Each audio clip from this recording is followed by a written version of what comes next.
What if the story of creation you have heard since childhood was only a shadow of something far greater, something hidden, preserved in quiet places, waiting for the right ears to listen?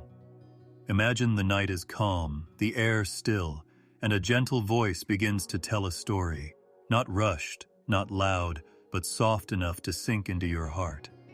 A story that carries you to another time, to the very beginning, before the first sunrise, before the first whisper of life.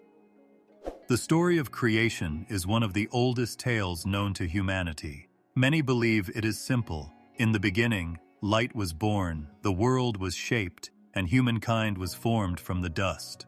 Yet in Ethiopia, within a collection of ancient writings few outside have ever held, the story stretches deeper. Their Bible, unlike the smaller versions most of the world knows, contains 88 books. These books are not broken fragments or forgotten relics. They are whole, living narratives, bound carefully and guarded across centuries. While most of the world carried 66, the Ethiopian church never let go of the others. And in those missing pages, the story of creation takes on colors unseen in the ordinary telling. The Ethiopian Bible is more than a collection. It is like a hidden chest, kept safe through generations, carried through deserts, mountains, and valleys of history. Within it are texts that Western councils once set aside, calling them unnecessary or too strange. But in Ethiopia, the guardians of this ancient tradition never surrendered them. The Book of Enoch, Jubilees, the Book of Adam and Eve, and others remained. And through them, creation does not just unfold, it breathes. It lingers. It trembles with mysteries untold. When you picture creation, perhaps you imagine the first day, the separation of light from darkness. But the Ethiopian texts suggest there was a stillness before even that. An unbroken silence, a pause so deep it felt eternal. Not chaos, not noise, but a waiting for the one who would speak. This silence was not emptiness. It was like a womb, holding all things yet unborn. Then came the command, and light pierced the veil. Yet in these writings, the shaping of the heavens is described with care, layer upon layer, as if the sky itself was a vast temple, each level built to hold mysteries of its own. The waters above and the waters below were not just boundaries, but living realms. The stars were not only lanterns hung in the sky, but markers of time, woven into a calendar that guided not just days and nights, but sacred cycles known as jubilees. Creation here is not hurried. It moves with rhythm, a soft unfolding like petals opening at dawn. But why were these stories hidden? Why did much of the world turn away from them, leaving Ethiopia as the last keeper of the whole? Some say it was fear, that such details, such unearthly images of angels walking among men, of giants born to women and watchers from above, were too heavy for the common heart.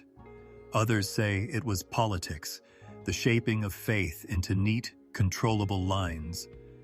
Whatever the reason, what remains is this: a vast treasure of creation's tale, preserved in the mountains of Ethiopia, untouched by the councils that sought to trim the story down. If you close your eyes for a moment and let yourself drift, you may hear echoes of these lost words, the sound of rivers not yet named, the hush of a garden more radiant than any painting, the first laughter of creation itself. These are not just stories meant for study. They are stories that move like lullabies, carrying both mystery and peace. And perhaps that is why they have lasted, not because scholars preserved them, but because the faithful carried them in their hearts, whispering them across generations. To listen to the Ethiopian Bible's Forbidden creation story is to step into a dream where Adam does not only rise from dust, but stands as a radiant being filled with light before his fall. A dream where Eve is not simply his companion, but a figure woven with divine care, her role deeper than most versions tell. A dream where time itself is measured not by clocks or calendars, but by sacred cycles written into the stars. As you sit with these thoughts, imagine yourself on a quiet hillside under a sky sprinkled with countless stars. Somewhere in the distance, a voice tells you of beginnings far older than memory. The world feels slower, gentler. You lean back, you breathe, and the story begins to carry you. This is where our journey opens, not in noise, but in a whisper that says, "What if you have only heard a part, while the rest was kept safe in the highlands of Ethiopia, waiting for this very moment?" So stay with me. Rest your thoughts. Let the hidden beginning unfold in its own time. And before we go further, I want to pause for a moment and ask you for something simple. This story is long, and it deserves to reach many hearts. We are still on the way to reaching 1,000 subscribers, and you can help us get there. If you are listening now, please subscribe to this channel, share this video with your friends, and spread the story. Jesus will bless you for even this small act. And tell me, where are you listening from? Write your name, your city, and the time you are watching this in the comments below. It will be beautiful to see the family of listeners gathered from every corner of the world. Now let us return to the quiet beginning, for the story has only just begun. There is a version of the Bible that is unique in Ethiopia's highlands, where the mist floats over old stone churches and priests recite words that have been heard for centuries. The Ethiopian church clung to something larger, something that held 88 books in its arms, while the rest of the world became used to a collection of 66 books, neatly organized and securely bound. It is an ancient continuity that was preserved when most of the rest of the world decided to quietly let some writings fade away. It is neither a recent change nor a modern discovery. Imagine entering a library to get a sense of the significance of this difference. The creation of the world, prophetic tales, the Gospels, and the letters of early followers of Christ are among the well-known stories that line the shelves of one room. The majority of believers are familiar with these 66 books. However, the shelves extend farther in a different room, hidden behind carved wooden doors.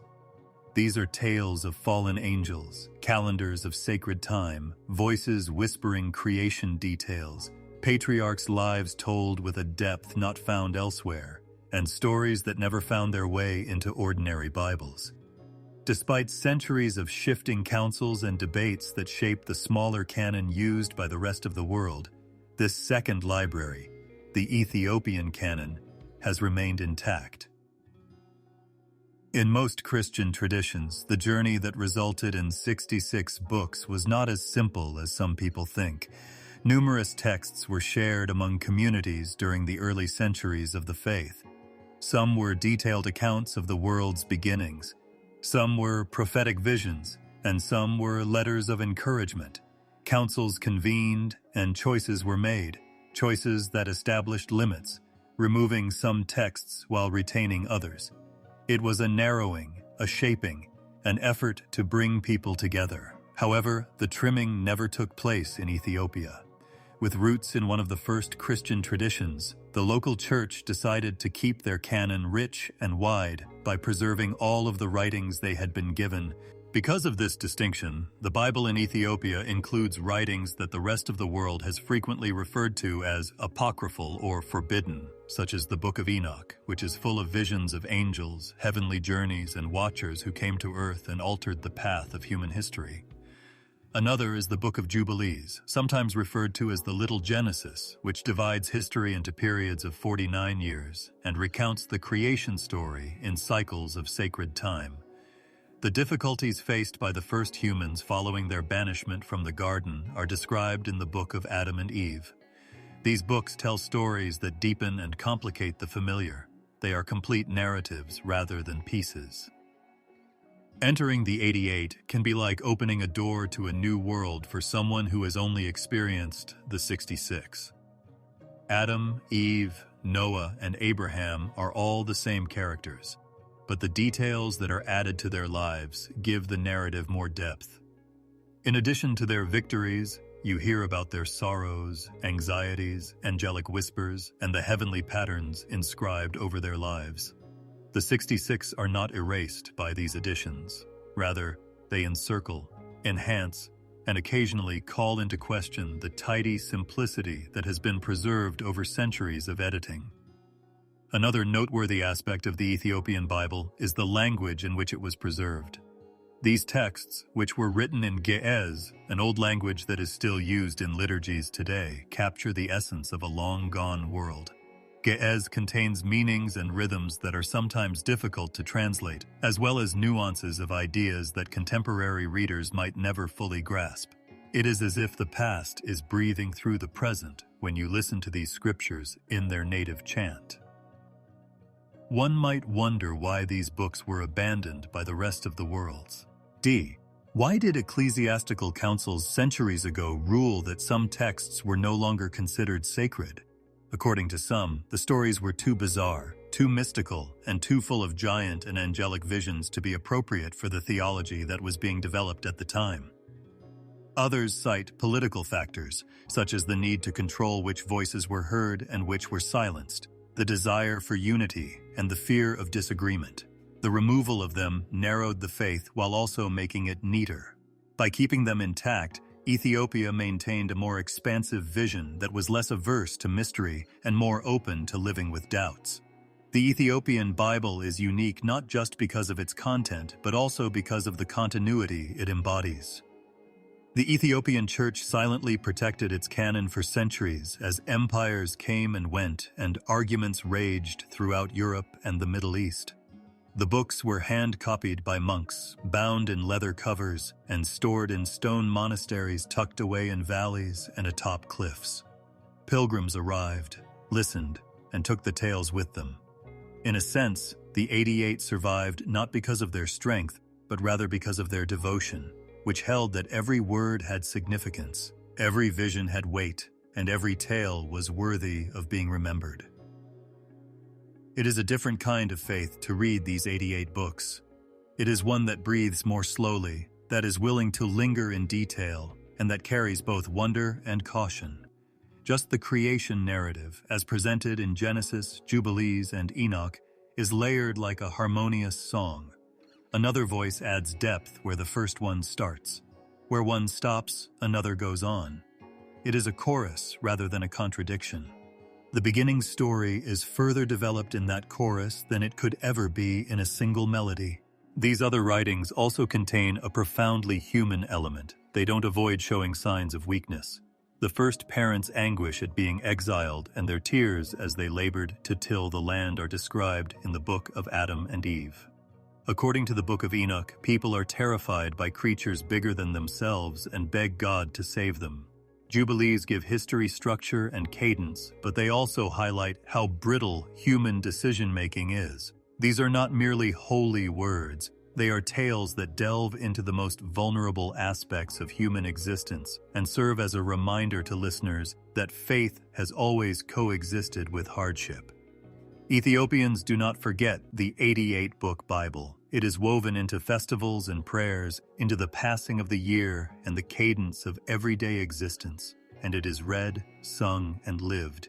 It is a reality for those who sit in the stone churches made of mountain rock, not just a curiosity.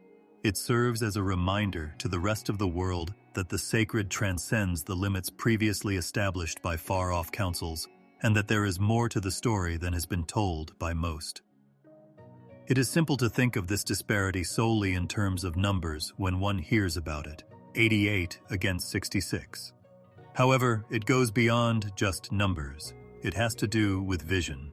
It comes down to the decision of whether to live with mystery or to make it simpler. Ethiopia made the decision to coexist with it, and as a result, the voices of angels, the whispers of creation, and the human struggles have reached us in a more complete form. Opening these pages means more than just reading. It means entering a story that is deeper, broader, and older than the world has frequently permitted itself to recall. Silence existed before the first glimmer of light, before the rivers chiseled their path through rock. before any living thing stirred, read, or breathed. It was an incalculably vast silence, not the quiet of a quiet night or an empty room. It was the stillness of eternity itself, so total that not even the concept of time had been created yet. There were no stars in that incalculable silence because there was no sky at all. Since darkness presupposes the possibility of light, there was no earth, sea, shadow, or even darkness as we know it. All that existed was the divine's boundless, infinite presence, concealed yet pervasive and shrouded in an incomprehensible mystery. There was no absence in this silence. It felt like every story, soul, and star that would ever be born was already resting in its unspoken womb. Fullness, a deep well of potential. Nothing moved in this silence, but everything waited. The stillness before a symphony's opening note, the quiet before a seed sprouts, the silence before creation was like a breath held. It was a hush so sacred that even eternity appeared to bow in awe, a silence full of promise. What would it feel like to stand in that silence somehow? Not loneliness, not fear, but a deep peace. The quiet was deep yet gentle, wide yet personal, far yet near enough to the soul. Before the first pulse started, it was the universe's dormant heartbeat. It was the unbroken horizon before dawn, the motionless water's surface before the ripple. In that sacred silence, all that existed and all that would ever exist lay concealed, awaiting the word that would bring it to life. Before creation, according to ancient voices, God lived in an inaccessible light, though it did not yet shine. The deep had not yet been split, and neither the earth nor the heavens had any shape. The stars were still unborn sparks in the secret rooms of eternity, and angels had not been sung into being. It seemed as though the universe slept in the poised rest of expectation, rather than in a slumber of weakness. It was fullness veiled, a canvas stretched wide, waiting for the first brushstroke of divine color. The silence was not emptiness. To imagine this silence is to transcend matter and time. It is to put aside the boundaries of space and the agitated ticking of clocks, because there was no morning or evening, no rising sun or setting moon here in this eternal stillness. There was no depth or height, no center or edge, no distance. Unspoken, undefined, and unaltered, existence itself was in God's invisible hands. It was everything condensed into a perfect silence that surpassed the imagination, not nothingness. Furthermore, the divine was not alone in that silence in the sense that people perceive solitude. Because God is complete in himself, he doesn't require a chorus, a companion, or a witness. The silence before creation, however, was the prelude to sharing, even in that eternal sufficiency. It was the silent waiting before love would spill out into stars, seas, and souls, the pause before gift. Creation was the result of plenty, the overflow of a heart so full that it could not be concealed, not of need. However, there was a pause before the pouring, a quiet that held the potential of all worlds. There is no silence like the one before dawn. It is the moment when the horizon holds its breath until the light spills across it, and the air is heavy and waiting. In the silence of eternity, that same quality was amplified beyond recognition. It was the immense silence before history started, the silence during which not a single bird sounded, not a single wave shifted, and not a single word was uttered. The divine waited in that never-ending night, not hesitantly but precisely, knowing when the silence would give way to sound. According to some traditions, this silence is the chamber where mysteries reside until they are solved, the secret place of wisdom. According to this perspective, all of the truths that would ever be revealed and all of the visions that prophets would eventually see were already at rest there. The silence before creation was the treasure trove of everything, the uninterrupted melody before the notes started to rise. Only the one with all secrets in his hand knew the secret of eternity. However, this silence wasn't empty. It was full of promise. Imagine being in the middle of a huge field in the middle of the night, knowing that thousands of seeds are dormant beneath the soil, waiting to sprout when the sun comes out. The field appears deserted, quiet, and lifeless. In actuality, however, it is brimming with invisible life that is just waiting for the right time. Such was the silence before creation, a fullness wrapped in silence, a secret richness, a silent abundance. This silence, this unwritten silence that came before all beginnings, is hinted at in the Ethiopian writings.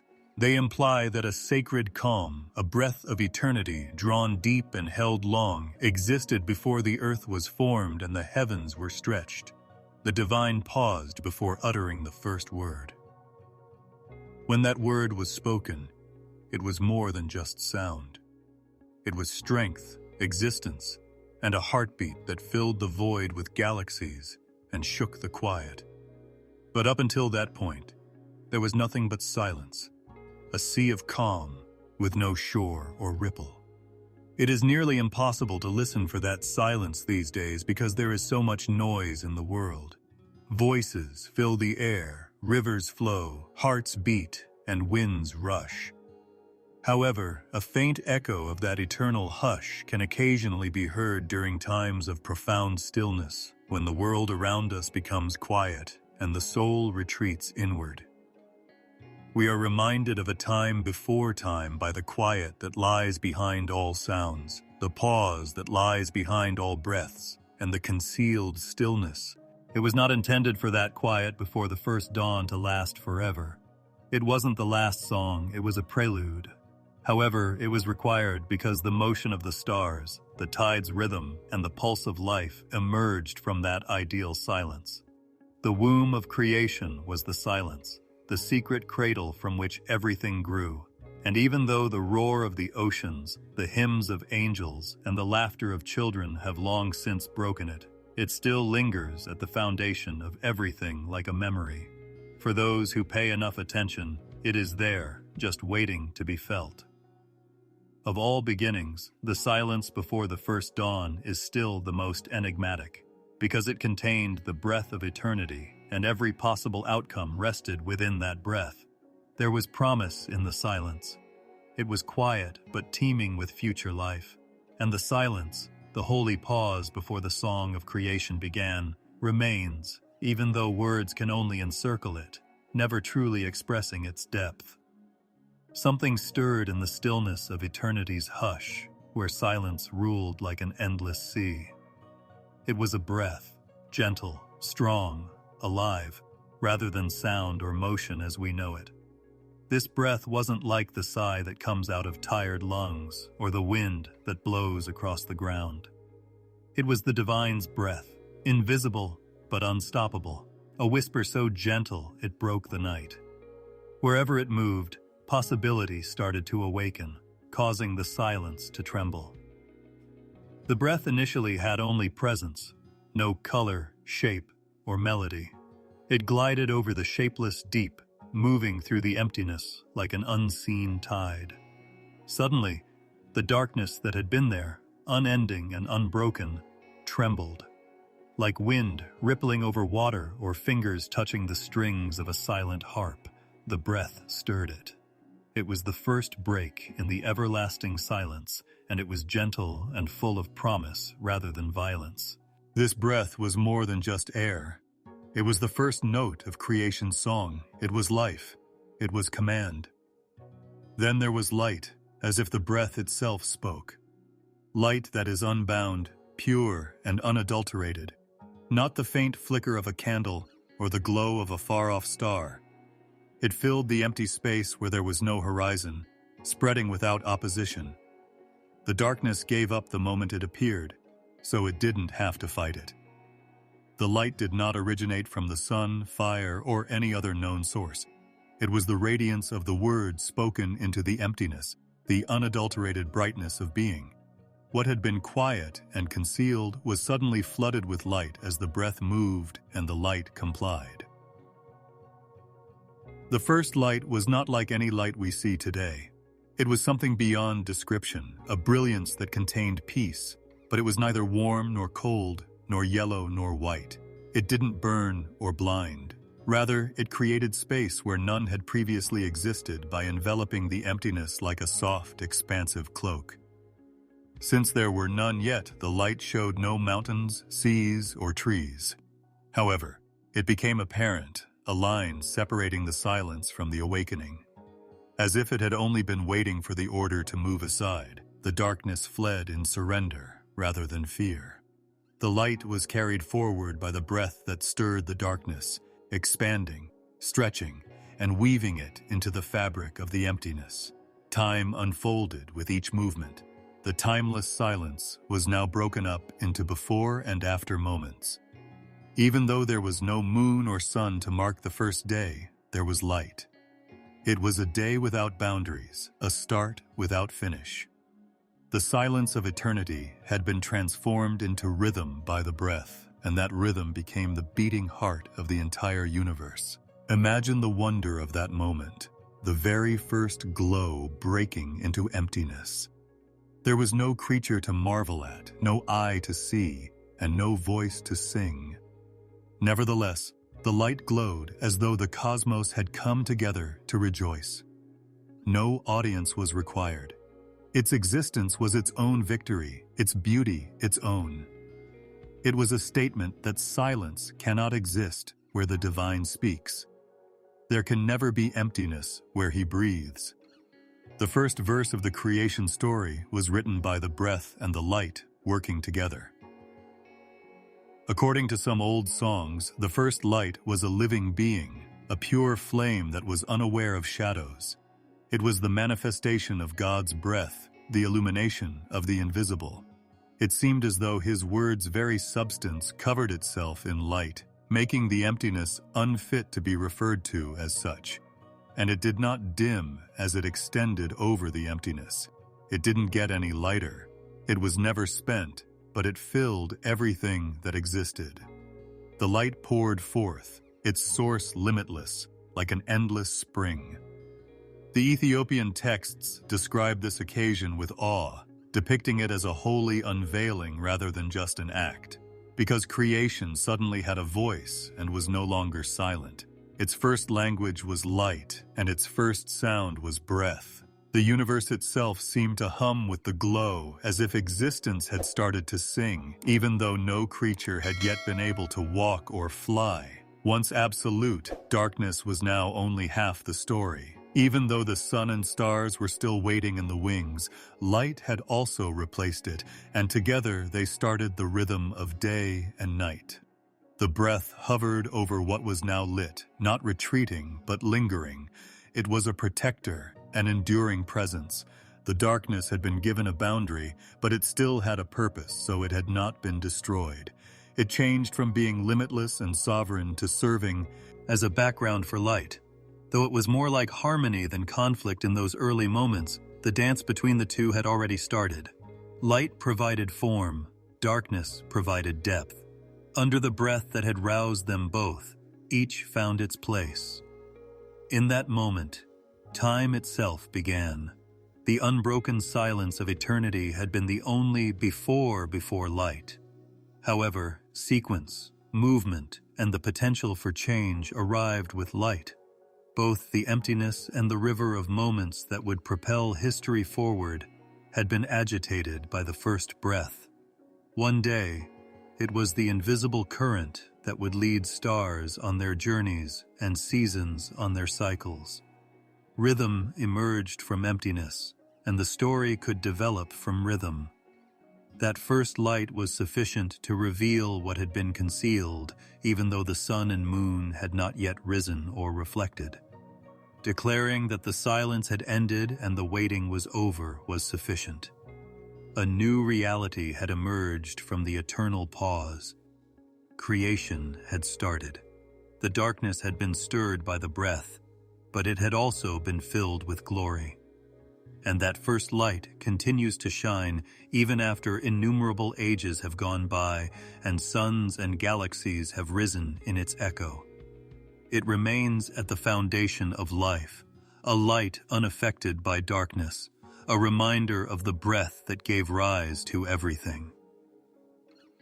The emptiness was no longer emptiness in that instant. It had been filled, moved, and touched. The once unbroken silence was now filled with light. There was still darkness, but it was no longer in control. Nothing would ever be the same again because, for once, the breath had stirred and the light had arrived. The world that was waiting to be born had been awakened by God's breath, and the silence of eternity had turned into the dawn of time. Something deeper started to stir now that the light had broken the unending silence and stretched across the vastness. Separation emerged from the glow of the first light as the breath that had roused the void moved again. The limitless, shapeless waters lay heavy and undisturbed, a depth without a bottom, a sea without a shore. There was nothing to gaze at, no sky or horizon, just a vast, enigmatic body of water. The divine then gave the order to create a boundary that would separate what was above from what was below in that vast area. As if roused by an invisible hand, the waters trembled. A thin but powerful expanse that was both invisible and strong enough to support the weight of creation emerged from the depths. Like a canopy or veil suspended by God's will, this expanse stretched widely across the waters. It was the sky itself, not a stone roof or a cloth curtain. An above and a below appeared for the first time. The boundless ocean no longer ruled without boundaries. It was separated, constrained, and ordered. A world was beginning to take shape from what had been a single, unending chaos. The sky was a huge, open dome with no edges or seams that arched over the waters below. The new light glinted on its surface, reflecting radiance like a mirror that spanned eternity. The waters gathered beneath it, heavy and deep, moving in invisible currents. The waters also remained above it, but they were concealed from view and were held aloft by the divine's command. The heavens above, the seas below, and the vast, breath-filled sky between them were thus created as the realms. According to ancient traditions, this division was the first great map of creation, and not just a structure. Nothing can be named where there is no boundary, and nothing can be known where there is no separation. Even though the earth was still sleeping beneath the surface, God gave the heavens, and the earth a place by drawing a line between the waters. The sky evolved into a bridge connecting worlds, a stage for the dance of light and dark, a ceiling for the world below, and a floor for the waters above. So that the sky would never be still, the breath lingered in the space, filling it with motion. It was swept by invisible currents that flowed like unbanked rivers, forming the winds that would eventually stir clouds and smell like rain. Even though it was silent, the sky was alive and prepared to hold the sun and moon when the time was right. Its size was a promise, a place where birds would fly and stars would shine in the future. However, during these initial moments, there was only openness, a dome that marked the division between above and below. The waters above were not lost, rather, they were concealed, hidden from view, and lived in a different world. They turned into a hidden warehouse, a treasure trove of rain, fog, and storm, waiting for the right moment. Awaiting their own command, when boundaries would form them into rivers, seas, and lakes, the waters below remained deep and restless, swelling with the energy of creation. The first real sky stretched between them, brittle yet powerful. Thus was written the pattern of realms, the middle ground where life would one day awaken, the depths below and the heights above. To envision that moment is to envision an unpopulated yet mysterious world. Since no sun had yet burned to disperse its light, the sky was not blue. Because the land had not yet risen, the waters below did not yet reflect forests or mountains. Because clouds had not yet formed, the waters above did not yet pour down as rain. However, everything was ready. Space was being prepared for future wonders as the canvas of creation was stretched. It involved establishing the framework and forming the worlds in which the narrative would take place. According to some, the expanse represented separation itself and was more than just the sky. The divine and human realms were separated, just as the waters were. The world below was meant to become a garden, a home for living things, while the heavens above became the throne of the Most High and the home of mysteries. The space between them was as thin as breath and as wide as eternity, serving as a reminder that the upper and lower regions were both connected yet separate components of the same design. Light had broken the silence of eternity, but now structure had given it form. The boundaries of the waters had been established. Order and a place for things to belong were brought about by the space. Above and below, upward and downward, it was the earliest sense of direction. The first indications of harmony emerged when invisible walls tamed the boundless sea that had previously known no form. Creation was a deliberate balancing act, a measured unfolding, where each component found its place under the Creator's hand, rather than a clash of forces. The waters beneath it extended farther than any sea that would eventually form, and the sky arched higher than any mountain that would one day rise. A promise-filled silence hung between them. The waters below yearned to embrace the land, and the heavens above aspired to be illuminated by stars. Between the past and the future, everything was kept in readiness. With silent strength, the breath that had roused the darkness now lingered in the space, keeping it steady. The Ethiopian tradition views these divisions as meaning-revealing revelations rather than as merely natural occurrences.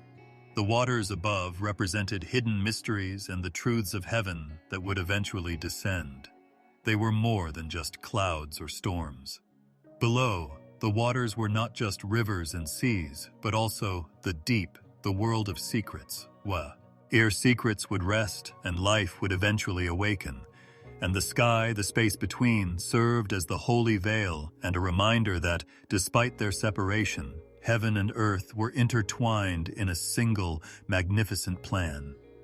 The world was as it was, the sky above, the seas below, and the vast space between them. Since the land had not yet been revealed, nothing had yet moved on it. Since their time had not yet arrived, there were no stars, moons, or suns that twinkled or blazed. However, the foundation was laid and the framework established. The stage where the tale of life would eventually be told was located in the center of the marked areas above and below. Now that the silence had given way to light and light to order, creation was waiting for the next command.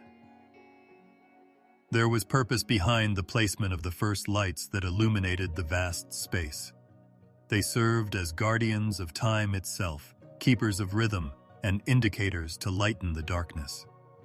The heavens were not an endless void dispersed at random when the breath of God opened them wide. It was meticulously planned, a great clock that never failed, and a calendar written in the stars themselves rather than on parchment. Time shifted from being a restless stream to a sacred cycle, characterized by rising and falling, light and shadow, days that would become seasons, and seasons that would become years. The stars were symbols of an eternal design rather than silent decorations. Every movement was woven into a pattern that was far beyond human comprehension, and every glimmer had a purpose. They created signals to direct history itself in addition to constellations to direct rovers on the planet. Through their journeys, days, months, and years were etched into existence, and the very fabric of time was stitched together as they rose and fell. Looking at them was looking at order as well as beauty, the chart of days, the recollection of beginnings, the promise of unending cycles. The heavens themselves were keeping track of time long before carved stones and written calendars were used to mark the passage of the years. The Book of Jubilees preserves the mystery that time itself was designated as holy, and Ethiopian traditions speak of this cosmic order with reverence. Every week, month, and 7-day cycle was not arbitrary. Rather, it was sacred, a rhythm that beat in time with the song of creation. The stars were not silent, they were a language, a clock with the night sky as its face and galaxies as its hands. Days did not just go by in this rhythm, they came back. Weeks, seasons, and years all came full circle, just as light followed darkness and darkness returned to light. This was a returning dance, a reminder that everything is born, rests, and rises again, rather than an endless march toward an unknowable end. Every cycle demonstrated that creation was not anarchy, but harmony, not aimless wandering, but methodical return, and it was a mirror of divine order. Time itself was a testament to equilibrium, a reflection of the breath that had initially broken the stillness. When the sun was positioned in the sky, it evolved from a light to the ruler of the days. Morning was summoned by its rising, evening by its setting, and time was marked by its passage across the heavens. Gentle and devoted, the moon took on the role of keeper of the months, waxing and waning, disappearing and reappearing, and serving as a constant reminder to the world that even in the face of loss, there is hope for rebirth. And the backdrop was made up of innumerable, unquantifiable stars that served as the guardians of the years and eternal witnesses to every cycle. The Book of Jubilees describes time as a divine decree rather than a human invention. It describes the passing of generations through jubilees, cycles of 49, and weeks of years. These were not random numbers. Rather, they were rhythms woven into the very fabric of creation, patterns established from the very beginning. Living inside of them meant living in balance with the universe's blueprint. Ignoring them would mean falling behind the melody that kept the heavens together. Time served as both a measure and a covenant, serving as a reminder that the same breath that had summoned light also directed history. Picture the sky on the first night after the stars were revealed. The darkness was not absolute for the first time. Numerous sparks, each carefully placed and bearing significance, glistened across the expanse. Once silent, the night now spoke in shapes and patterns, a celestial script that was visible to all generations. The message was clear, even though few could fully comprehend it. Time was sacred, and creation was ordered. Instead of serving as a background, the sky served as a living calendar that signaled the passage of time and the fulfillment of divine plan. Every sunset served as a reminder to take a break, and every sunrise as a renewed promise. Patience was taught by the waxing moon, humility by the waning moon, and hope by the returning moon. Constant and faithful, the stars proclaimed that order would endure indefinitely.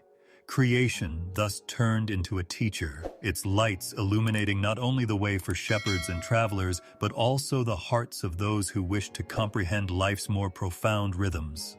Time was written in the sky for everyone who would look up, and it no longer passed in a meaningless manner. Days and years became sacred seasons, not just indicators of life.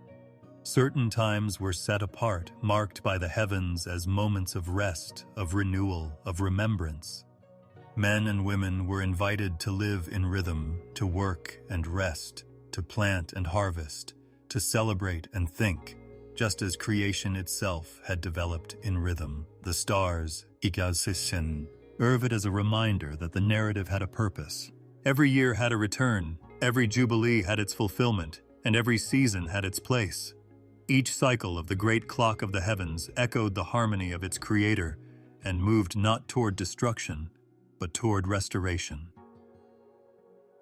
The sky continues to maintain its silent record even today, when people frequently forget to look up. The sun rises and sets, the moon waxes and wanes, and the stars continue their never-ending cycles. The rhythm has not faltered, the calendar has not ceased.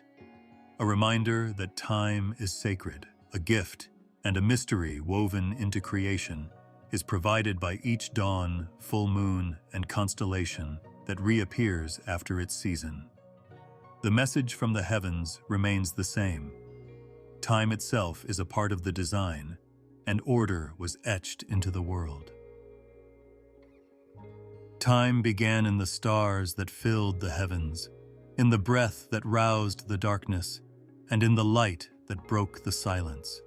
It was set with care, measured in cycles, and sanctified in jubilees, rather than being left to float or be left to chance. Every day became a note in the continuous song, every moment a part of a larger whole. The stars continue to mark the passage, the heavens continue to proclaim the rhythm, and time continues to flow in unison with the breath that started it all, despite the rise and fall of generations and the passing of kingdoms. Ethiopian literature contains hints of a garden that is older and more complex than the Eden that most people are familiar with. The first human settlement is typically pictured as a fruit-filled paradise with flowing rivers, but Ethiopian traditions portray it with a depth that makes it seem as though one has entered a dream. In addition to being aesthetically pleasing, this garden served as a haven where all of creation came together in harmony. Its rivers did not simply water trees, but carried mysteries, dividing and flowing out into the world like. There were animals living there as well, but they weren't hungry or afraid. They coexisted peacefully and roamed freely through perennial meadows. Each sound was a note in the great song of creation, and their voices rose in unison rather than in alarm. The lamb did not shudder, and the lion did not pose a threat.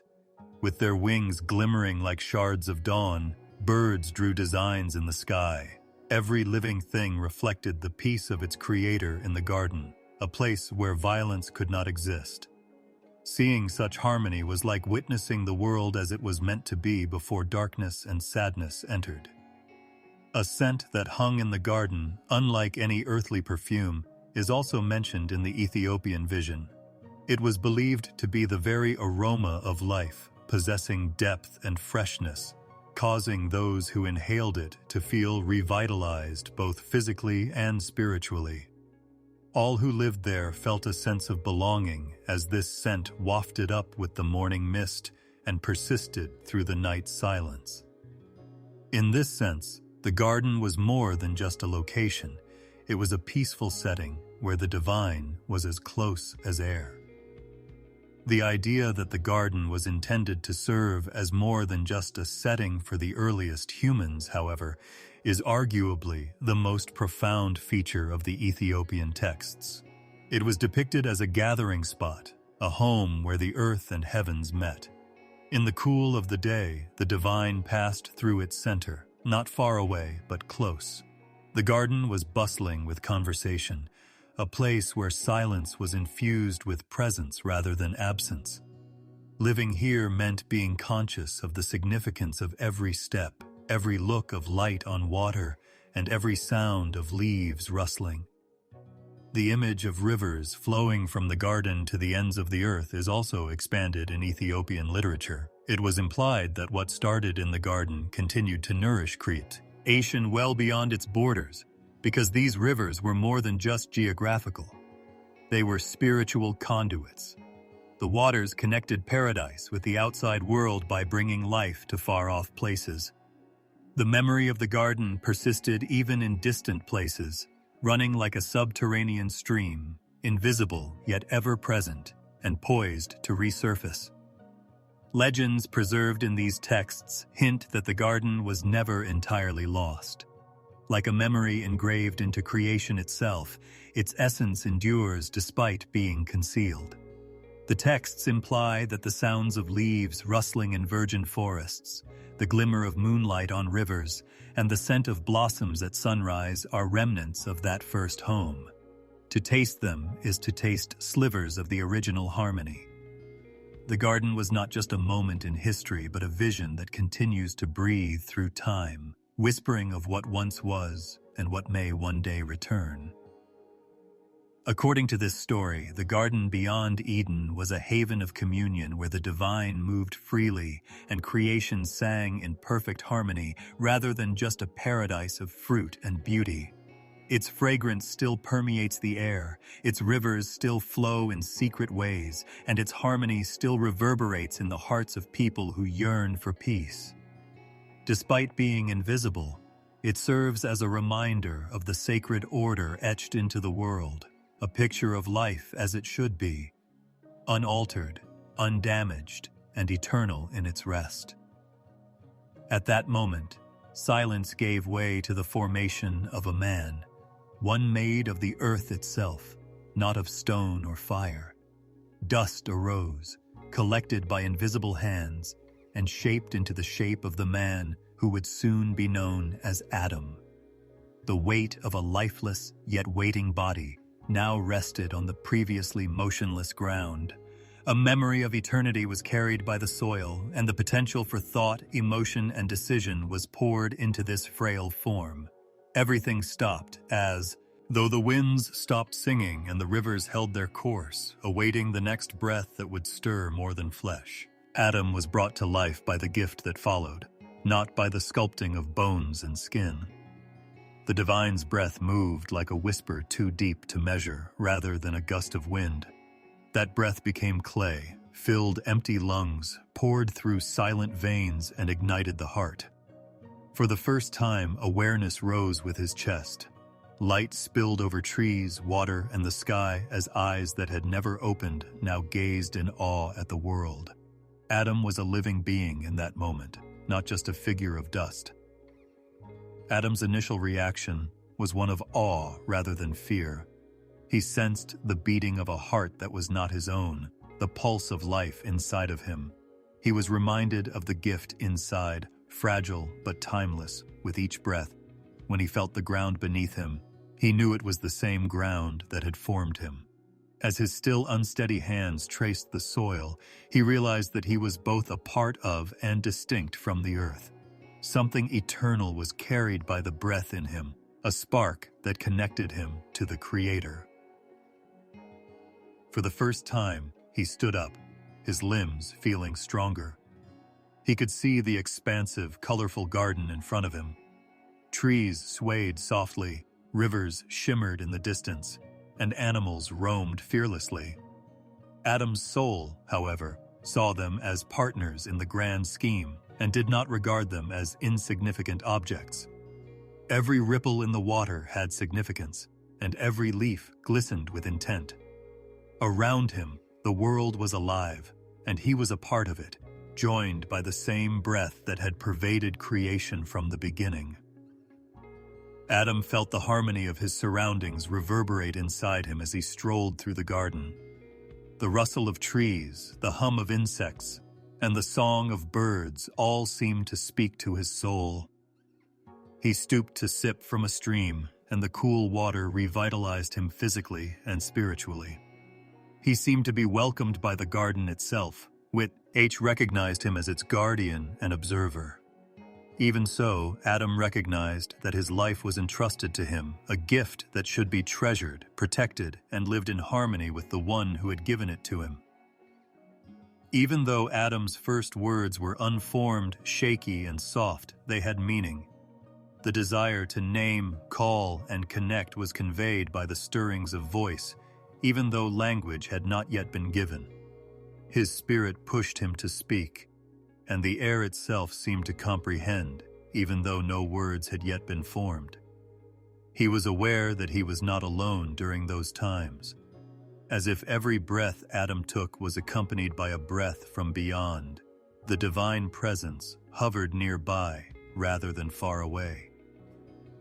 Without hesitation, the garden's animals came toward him. Deer grazed in the fields close by. Lions rested in the shade next to him, and birds landed close to his feet. Since the order of creation had not yet been disrupted, Adam's soul felt no threat. When he held out his hand, creatures reacted, identifying in him a part of their own breath.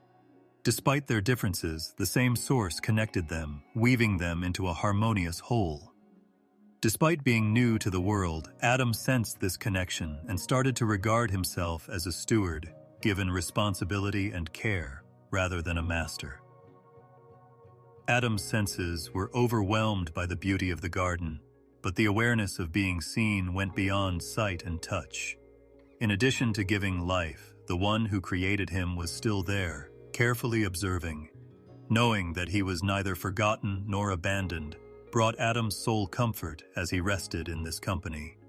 He was made to walk in harmony with his Creator, not to wander in vain. Though he had not yet discovered what that purpose would ultimately be, it weighed heavily on every step he took. Adam lay on the ground as night fell, enjoying the coolness of the ground beneath him and the stars above. He was amazed at the rhythm of life inside of him as his breathing slowed. He felt that the same breath that filled him also placed the heavens in their proper places, so even though the stars seemed to go on forever, he did not feel small. Even when he was sleeping, his soul was still connected to the one who had created him. Adam learned more about what it meant to live every day. Fruit sated hunger. When thirst struck, the water was replenished. His spirit was also touched by loneliness, a subtle ache that made him think of something that was still to come. But the basis of his life was evident in those early days. He was a mixture of dust and spirit, delicate yet eternal, created by invisible hands and breathed by the one who wanted life to thrive. His soul was a living example of the purpose of creation, not a coincidence. Therefore, the story of Adam's first breath was about the development of humanity rather than just the birth of one man. The echo of that initial gift of life, which still flows through every beating heart, was planted in him and would eventually grow into everything. With the hope, the burden, and the wonder of what it means to live genuinely, Adam's soul was the first melody of human existence, sung into being by the breath of the divine. The Creator moved again in the silence of the garden when Adam had walked among the trees and rivers but still felt the silent pain of unfinishedness. Adam had a desire in his heart that he had not yet been able to express, so the breath that had brought dust to life was not yet complete. The animals approached, tender and unafraid, but none of them bore the image of his own spirit. Although the trees provided shade for his rest and the streams revitalized his body, a deeper need persisted, anticipating the time when the quiet would be broken in a novel way. Adam felt the weight of sleep settle on him one evening as the stars started to pierce the heavens and the shadows stretched far across the fields. It was a profound silence, a divine sleep governed by invisible hands, not just any sleep.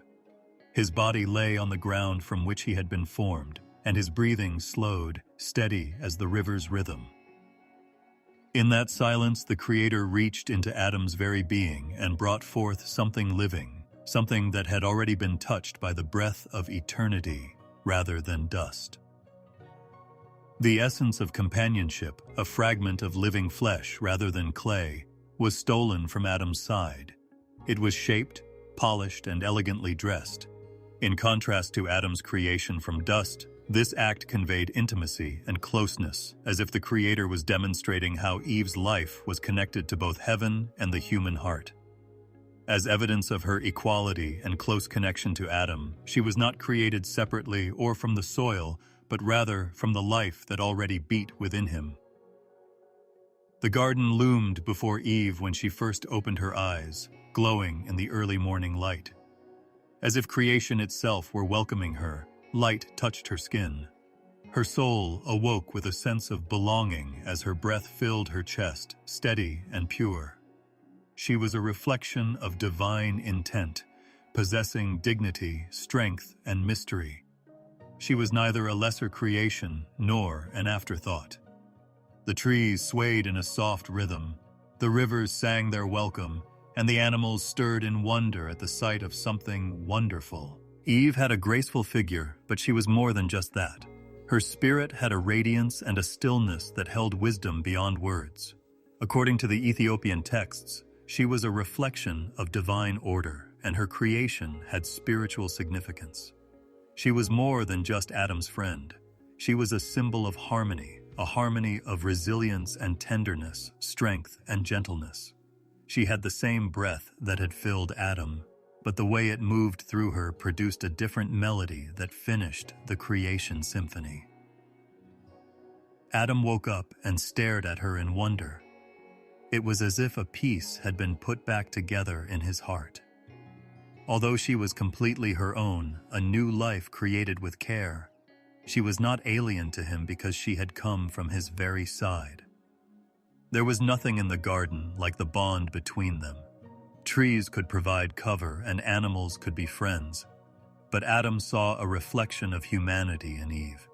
He saw the same eternal spark that resided within him, the same breath of the divine in her eyes. Their meeting was characterized by a silent understanding rather than just words.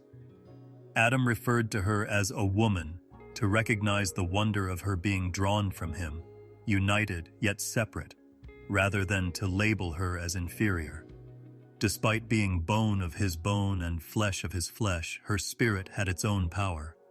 The first man and the first woman stood together, united not by possession but by communion, made to walk side by side in the garden's harmony. Eve had a purpose in addition to being present. She was given the same breath, the same calling to take care of the world, and the responsibility to live as a steward of life in the garden. Despite being new to the world, her hands reverently touched the soil. She walked softly on the grass as if she understood the meaning of each blade. She was made to walk beside, sharing in the joy of life and the burden of responsibility, rather than to stand above or follow in her wake. She had a deep spiritual station. The fullness of creation's intent, man and woman together, bearing the image of the divine, was reflected in her. Through the enigma of the womb and the presence of her spirit, she possessed the capacity to nurture, sustain, and bring forth life. One day, her hands would lead, her heart would carry the weight of both joy and sorrow, and one day, her words would instruct. But in those early moments, she was a vessel of the Creator's love and wisdom, radiant and unbroken.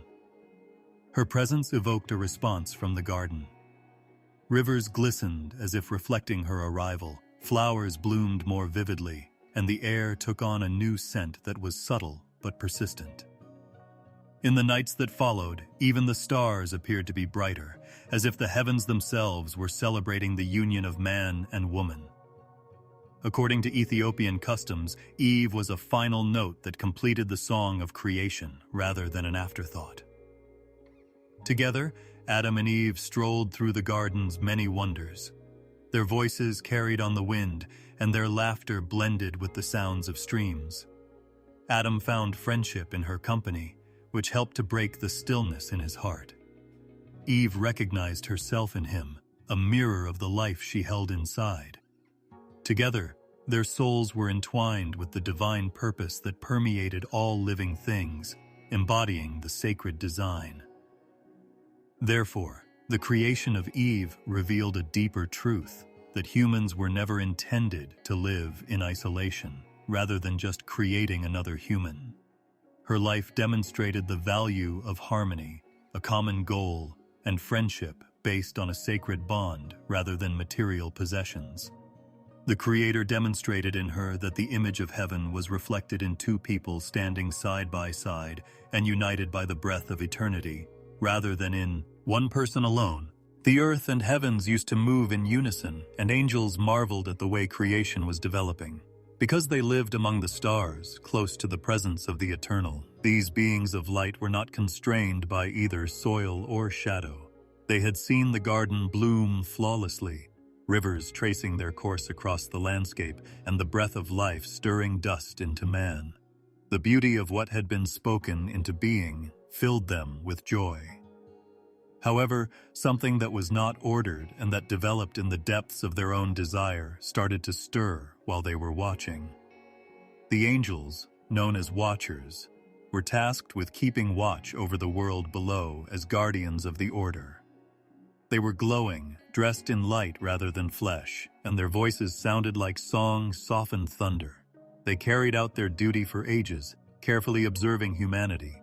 However, the watchers witnessed more than just dust-given breath as Adam and Eve strolled through the garden and their offspring dispersed throughout the planet. They saw faces that reflected the eternal, lives full of happiness, sorrow, and longing. Their eyes, which were supposed to stay far away, got warmer and closer until they were something more. It started with admiration, the kind that lingers subtly and is initially invisible. The watchers were in awe of humanity's beauty, their graceful movements, and the laughter that filled the fields like melodies. Humans, in contrast, were temporally constrained, brittle, and transient. But there was something irresistible about that frailty. The transient tenderness of life, tethered to breath and heartbeat, was unfamiliar to the watchers, who had experienced eternity. They saw a beauty in men's and women's faces that was distinct from the brightness of heaven. It was a beauty molded by hardship, love, and desire. The longer they gazed, the more intense the desire. Desire started to conflate the roles of guard and partake. The warmth of women's eyes, the tenderness of their touch, and the lives they held within them enthralled these celestial beings. Admiration developed into affection, which in turn developed into love, albeit a forbidden love. The watchers' hearts ached for something they couldn't stop, even though the order of heaven was obvious. Like stars dropping one by one from the night sky, the descent was gradual rather than abrupt. Clad in a form that reflected humanity, they descended from the height of their dwelling and touched the ground. Because they wanted to be perceived as close, as present, as companions rather than as otherworldly, their wings' radiance was veiled and their brilliance diminished.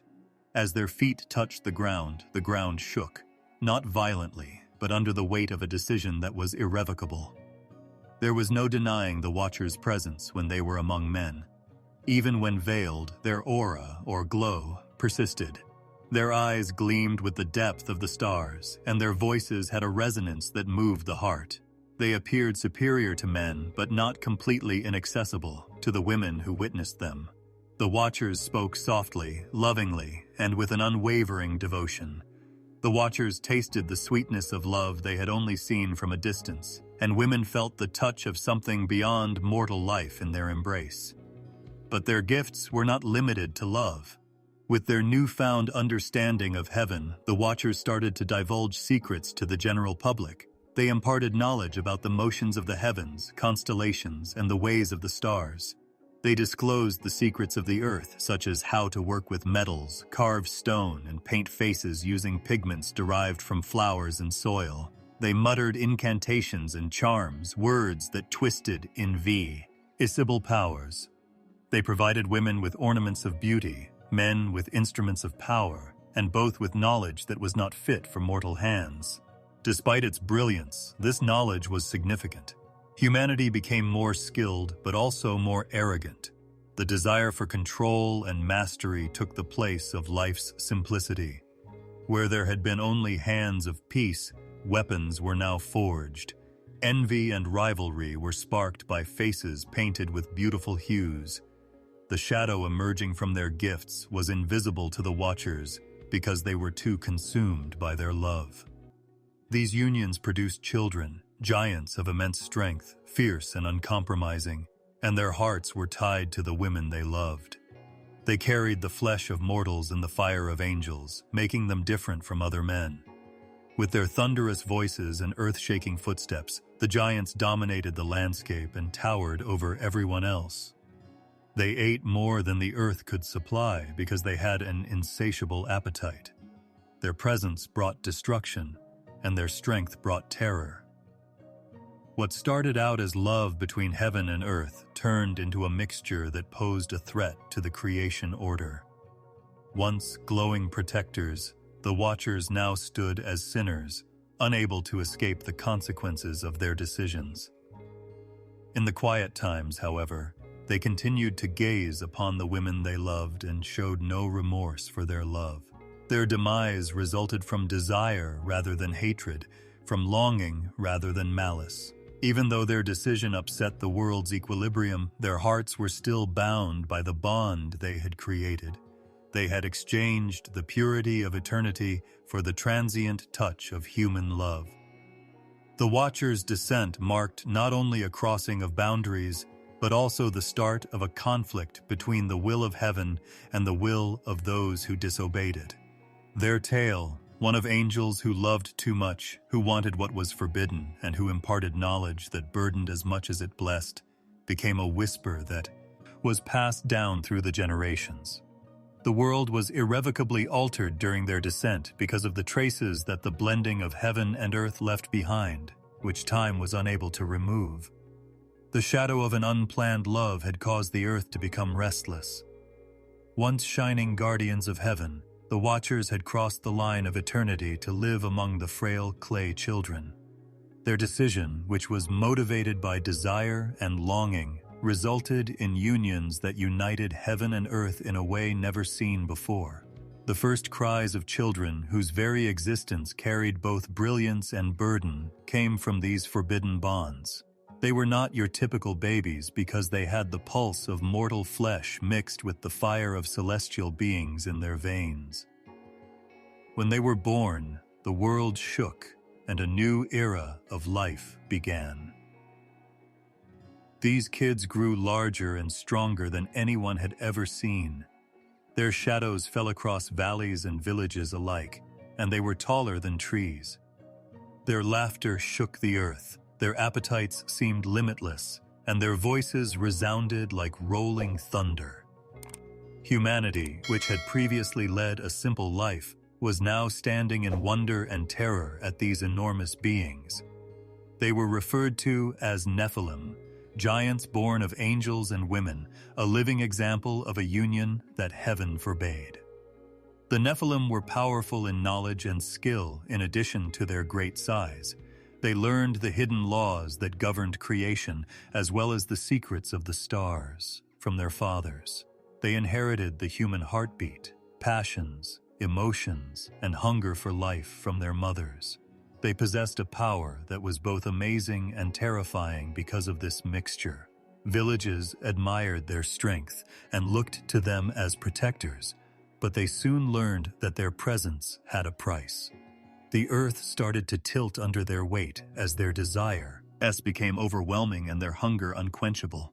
Grain fields that once provided sustenance for families were depleted to make room for a single feast. Rivers were depleted of fish, herds of animals diminished, and the giants continued to go hungry. They resorted to more sinister methods when the earth was no longer able to supply. Stories circulated about them stealing from others, eating things they shouldn't, and causing the ground to tremble from their conflicts with one another. Awe quickly gave way to dread. Once loved by the Watchers, humanity now shuddered under the children they had fathered. The Watchers themselves were torn between happiness and sadness. The magnitude of what they had unleashed was beyond their comprehension.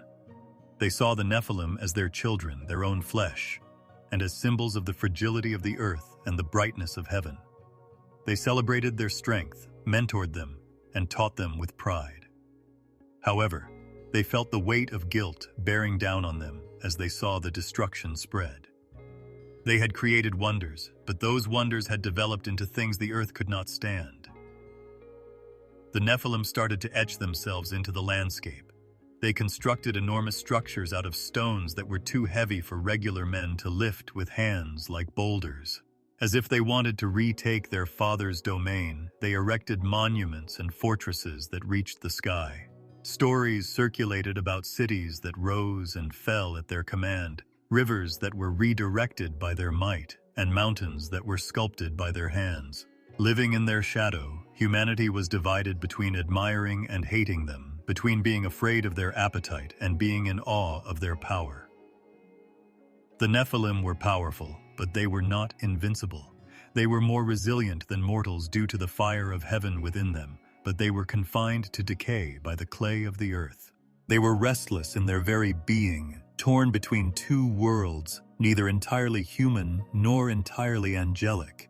Some became angry and raged at the heavens for denying them a place. Others became depressed, yearning for a place they could never have. They shaped the world with violence, wonder, and ruin as a result of this turmoil. Mountains and valleys trembled as they fought one another. Rivers stained by their rage, craters where they struck, and scars from their wars were all visible on the earth. With their voices roaring like storms and their clashes shaking the ground, humanity watched in horror as these giants turned against each other. Forests fell, villages fell, and where life had once existed, silence reigned. As if creation itself were straining under their presence, the world started to change. However, there was an odd grandeur even in their devastation. It was an experience beyond mortal comprehension to see a Nephilim, forms that towered like living mountains, eyes that carried the glimmer of stars, and voices that reverberated with celestial resonance. Both magnificent and monstrous, they served as reminders of decisions that changed the course of history and love that defied heaven. The Nephilim were more than just physical creatures to the people of their era. They were omens, indications that the natural order had been upset. Both pride and grief were carried by the women who bore them. They loved their sons, but they shuddered at the devastation they saw as they went. Because of their love for people, the Watchers were unable to turn away. Torn between devotion to their earthly bonds and loyalty to their heavenly charge, their hearts ached with conflict. They had opted for love, and love had given birth to giants whose existence changed the very structure of existence. The rumors of the Nephilim's actions reached the heavens as they dispersed throughout the planet. Dissonance now accompanied the harmony that had once reverberated throughout creation. Weary under the giants' weight, humanity's cries rose like smoke. The sound of thunderous footsteps and the clash of titans drowned out the songs of joy that once filled the rivers and fields. No realm could ignore the reality of the forbidden bonds that had grown from longing. As living examples of the strength and peril of love, the giants were children of heaven and earth. They represented beauty transformed into fear and desire transformed into a burden. The birth of the Nephilim marked not only the beginning of new life, but also the transformation of the entire world. Humanity carried the memory of living under their shadow, and the soil, rivers, and skies all attested to their existence. The giants who had been born of forbidden bonds had permanently altered the earth, which now moaned under their weight. The weight that the earth had to bear made it groan. It had flourished in harmony once, with every field of soil giving birth to life with delight, every river tumbling with song, and every tree reaching upward in silent devotion. However, shadows stretched across its surface over time. It felt the weight of both giants and men's feet, not with respect but with avarice, rage, and disobedience. Bloodstains were now present in the once blessing-rich soil. The ground itself appeared to tremble as if it were lamenting the weight placed upon it, and the cries of the defenseless permeated its depths.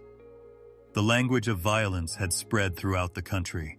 With their imposing shapes, the Nephilim sought control wherever their shadows fell. Envy and rage tainted human hearts, which reflected the arrogance of their heavenly instructors. Until rivers flowed with grief, villages rose. Sea against villages and brothers against brothers. Grain fields gave way to cries of agony. As though creation itself had shied away from what it saw below, the skies above grew heavy and their light faded.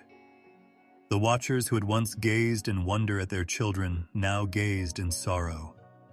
The peace they were tasked with preserving had been shattered by their decision. They had imparted knowledge to mortals, sharing the secrets of heaven with unprepared hands. Once left to the Creator alone, charms were spoken to control forces, metal was shaped into weapons, and herbs were twisted into poisons. Instead of being tilled in peace, the soil was now churned by blades and tarnished by the weight of sin. This corruption was witnessed by the earth itself. The rivers that once glistened with purity now bore the trash of excess and the lingering effects of violence. Once alive with birdsong, the forests became silent as their trees were felled by avaricious axes. As giants engaged in never-ending rivalry, the mountains shook from the battles fought on their slopes, their echoes echoing for miles. It was as if the breath of creation sighed with sorrow. and even the wind seemed to carry the sound of lament. Fear and despair spread throughout humanity. Once walking in unison with the natural rhythm, the people now shuddered under the eyes of their oppressors. Men turned against one another in order to survive, as the Nephilim devoured what little remained and demanded tribute. The night was filled with the cries of widows and orphans. The weak were crushed and the humble were ignored. They were all heard by the earth. The weight of sin bearing down on creation was silently attested to by each tear that fell on its soil. The animals appeared to notice the change as well. Once free-roaming creatures became agitated and untamed, their eyes displaying a fear that reflected that of humanity. Prey decreased, predators increased, and balance deteriorated. Once characterized by stewardship and care, the relationship between humans and creation had devolved into one of exploitation and mistrust. There were signs of rebellion everywhere. Valleys worn down by conflict, smoke-filled skies, and storm-tossed seas that seemed to mirror the unrest on the land. The giants themselves, created from the clay of the earth and the fire of heaven, walked tensely on the ground, their presence laden with both grandeur and devastation. With every thunderous step they took, the ground shook and seemed to scream. Neither the rivers nor the soil were designed to support such hunger or to carry such a burden. Tensed by their presence, the land gave way less and less, as if to the very people who ate it. The state of the land was reflected in human hearts. Where gratitude once flourished, pride once flourished, anger once flourished, and greed took root. Rebellion now tainted the divine breath that created life. Men raised their hands in acts of violence rather than prayer, and they cursed instead of singing songs of gratitude. The groan of creation seemed to grow with every act of injustice and every drop of innocent blood. The earth did not remain silent. It wept, bearing witness to everything it had seen. In response, the heavens also appeared to get closer. As the moon traveled through sorrowful nights, the stars silently observed from their heights. The harmony of creation below had been shattered, but the calendar of divine order continued to advance, indicating times and seasons. What was intended to be a haven turned into a battleground. Heaven became tense, as if anticipating a reckoning, as the cries Fa, Rom, the earth reached upward. However, there were glimmerings of hope even amid the chaos. Despite the corruption, some hearts continued to lift prayers into the night, remember the original song of creation, and strive for a respectful walk. Their hands were still soft on the ground, and their footsteps were softer on the dirt. Despite its weariness, the earth appeared to cling to these few, as if it were preserving glimmering embers in the midst of encroaching darkness. However, their cries were almost lost in the din of sin, and their voices were drowned beneath the roar of rebellion. With every generation that went by, the load increased. Because of the decisions they had made, the Watchers were unable to reverse the effects of their actions. Seduced by power and knowledge, humanity had forgotten its role in the creation, and the tall, restless Nephilim kept eating until even they started to turn against each other. With each earthquake, storm, famine, and flood, the earth, which was overextended, cried out. It was woven into the very fabric of creation, and its weeping was not silent. Each drop of the soil begged for justice, carrying the blood of innumerable lives. The grief of a people who were overburdened was carried by the rivers. Whispers of sorrow were carried by the wind through mountains and deserts. The same message was conveyed everywhere. Sin had become so burdensome that the earth itself was unable to support it any longer. A man once lived in peace, away from the corruption and cacophony of his time. Enoch was a man whose heart seemed to be tuned to a higher rhythm, one that matched the pulse of heaven itself, in contrast to many of his generation. Enoch made a different decision than those around him who pursued rebellious paths, pursuing the lure of power or slipping into the darkness of sin.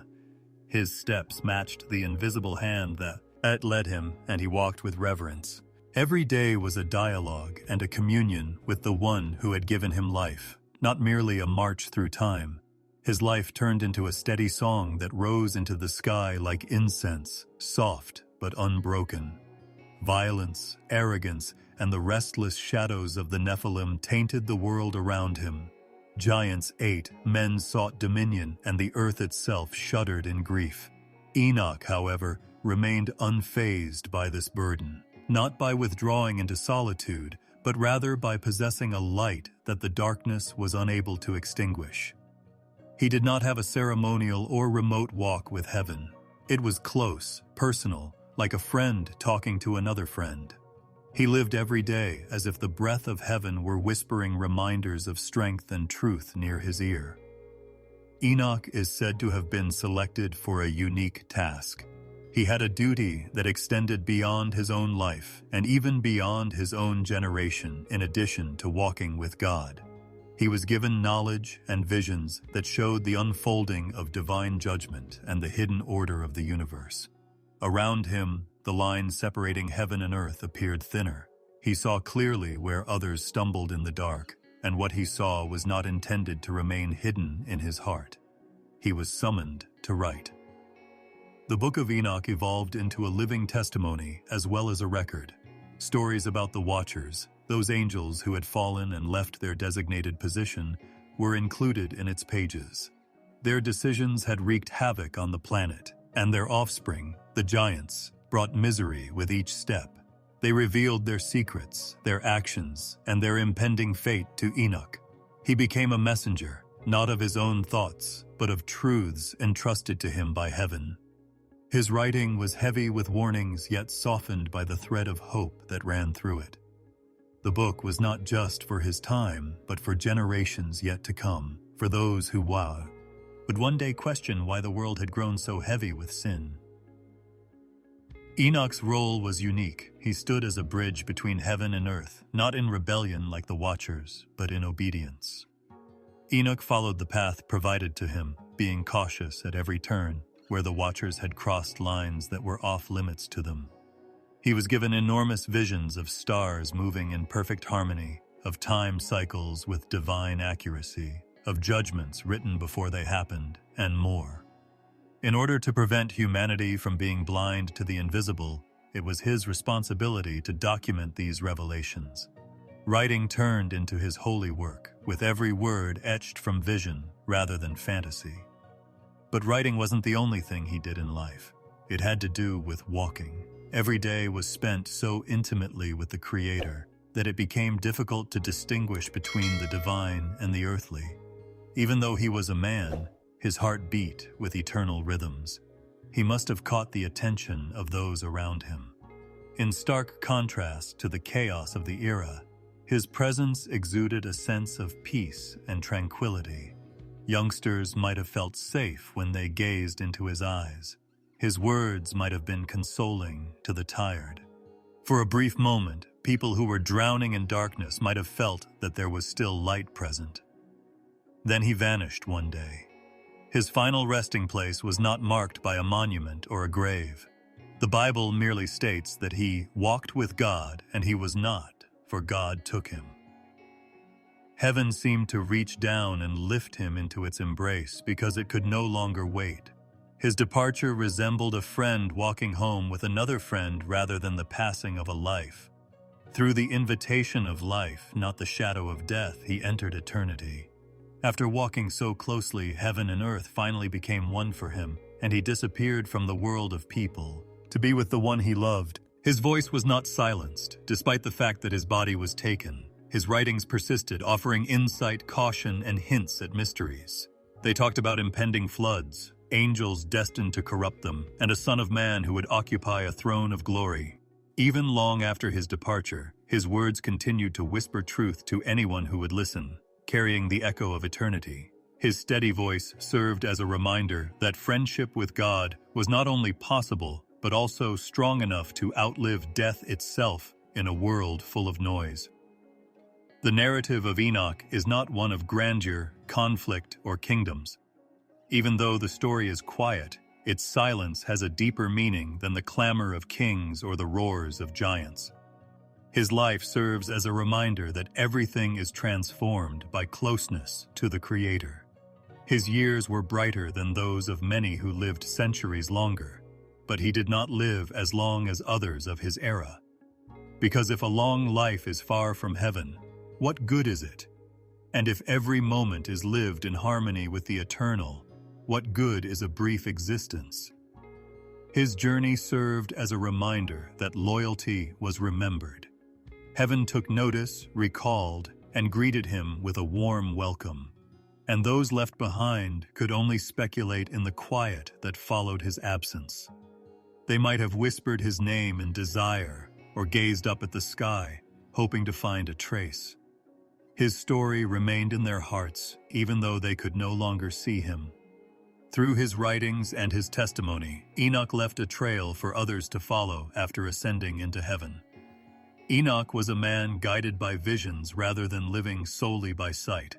His days were characterized by adventures beyond the range of the human eye, not just by the sun's rise and set. His spirit was raised to worlds that no mortal foot had ever set foot on when heaven selected him to be a messenger through his travels. He was able to see places where time seemed to pause before eternity, where light itself assumed new forms, and where he passed through doors that were hidden from the naked eye. According to legend, he was shown 7 heavens, with each layer revealing secrets bigger than the last and bringing him closer to the Eternal's throne with each step. Between earth and eternity, the first heaven seemed like a curtain. Here he observed the seasons' order and the motions of the stars. Nothing was left to chance. Each star in its course was as if it were written in a divine script, and every light that glistened above the night had a purpose. The courses of the celestial bodies were maintained by the silent movement of angels through this realm. They made sure that day and night would always exist, protected the moon during its cycle, and led the sun in its arc. The sky appeared vast and chaotic to mortal eyes, but Enoch discovered that everything was carefully ordered and that every change in light was a harmonious echo. More concerning was the second heaven. He was shown a world of shadows where the angels who had disobeyed their position were being watched. Now shackled in chains of grief and awaiting judgment, these were the ones who had come down and sowed destruction on the planet. An eerie reminder of the price of rebellion, their cries filled the air. When Enoch saw them, he shuddered because their radiance had faded and their wings were heavy with regret. In their presence, he realized the seriousness of decisions made both on earth and in heaven, that every act of disobedience, regardless of the strength underlying it, had repercussions that would last forever. As it developed, the third heaven was a place of both beauty and sorrow. Beyond the confines of Eden itself, he could see the garden of life. Trees produced fruit that never withered, rivers flowed brilliantly, and the air was peacefully filled with fragrance. Angels guarded its gates, their hands brandishing fire swords and their faces glowing with light. However, he also noticed a place of agony close by, where the souls of the wicked awaited judgment. He was deeply pierced by the stark contrast, which was like sunlight next to shadow. At that moment, he realized that creation was both full of promise and danger, and that humanity's decisions would determine whether they lived in happiness or sorrow. Enoch had never seen a sunrise so brilliant as the fourth heaven. Angelic armies were arranged in ranks here, each performing their sacred duties in perfect unison. Some sang hymns that were more beautiful than the best songs on earth and filled the air with music. Others took care of nature's forces, making sure that rain would fall, winds would blow, and seeds would sprout when the time came. Here, he realized that the work of heaven was not remote, but rather closely related to the activities of the world below. Every raindrop, wind gust, and harvest was a part of a larger plan that was executed by invisible hands. There was a somber silence in the fifth heaven. Even though they hadn't completely rebelled, these angels had become tired and unsure. Their voices hung heavy with lament, and their faces were etched with grief. Their grief added a silent weight to this world because they had witnessed the fall of their brothers and the corruption that swept the planet. In order to remind them of the justice and mercy of the one they served, Enoch felt compelled to speak to them. Despite their simplicity, his words echoed the faith that had sustained him throughout his life. Light briefly returned to their faces, as if his presence served as a reminder that hope endures even in the midst of grief. Like a council chamber, the sixth heaven opened up to him. Here he saw guardians of mysteries, keepers of wisdom, angels of authority, and rulers of the stars and seasons. As they discussed the course of history and the future of nations, their voices rose in unison. In front of them, books were spread open, containing names and deed records. Enoch observed that nothing on earth went unnoticed, that no action or word was overlooked. Every event was a thread in the enormous tapestry of time, and the affairs of men and kingdoms were recorded here. It was a sobering vision because it made him realize that the creation story was meticulously observed and remembered rather than occurring at random. When the seventh heaven finally opened up in front of him, the light was so intense that his eyes could hardly handle it. He was taken to the Most High's throne, where an inaccessible presence was encircled by fire and brilliance. With their voices rising like waves of sound, holy and endless, thousands upon thousands of angels stood in attendance. Awe pervaded the air, a weight of glory pressing down until his soul shook. He saw the Ancient of Days sitting there, clothed in unimaginable light, and the Son of Man standing in front of him, glistening with power. Enoch was both terrified and at peace when he saw this vision because it showed him both judgment and salvation. Time seemed to lose its meaning there. Enoch was shown the Watcher's fate, the giant's fate, and the hope that was set up for the faithful. He saw a future in which heaven and earth would be rebuilt, as well as a river of fire that flowed from the throne, carrying away the corruption of the world. Even though he knew it wasn't given to him for silence, the weight of what he saw mad. His heart hurt. He had to go back to earth and write, speak, warn, and console. He traveled through the heavens, not just for himself, but also for everyone who might wonder why the world was broken and what hope was left. The reflection of what he had witnessed was in his eyes when he returned from these travels. Those who observed him must have felt that he had traversed unfathomable mysteries. Despite not having a crown, a weapon, or any treasure from those realms, his presence was more valuable than all the wealth of kings combined.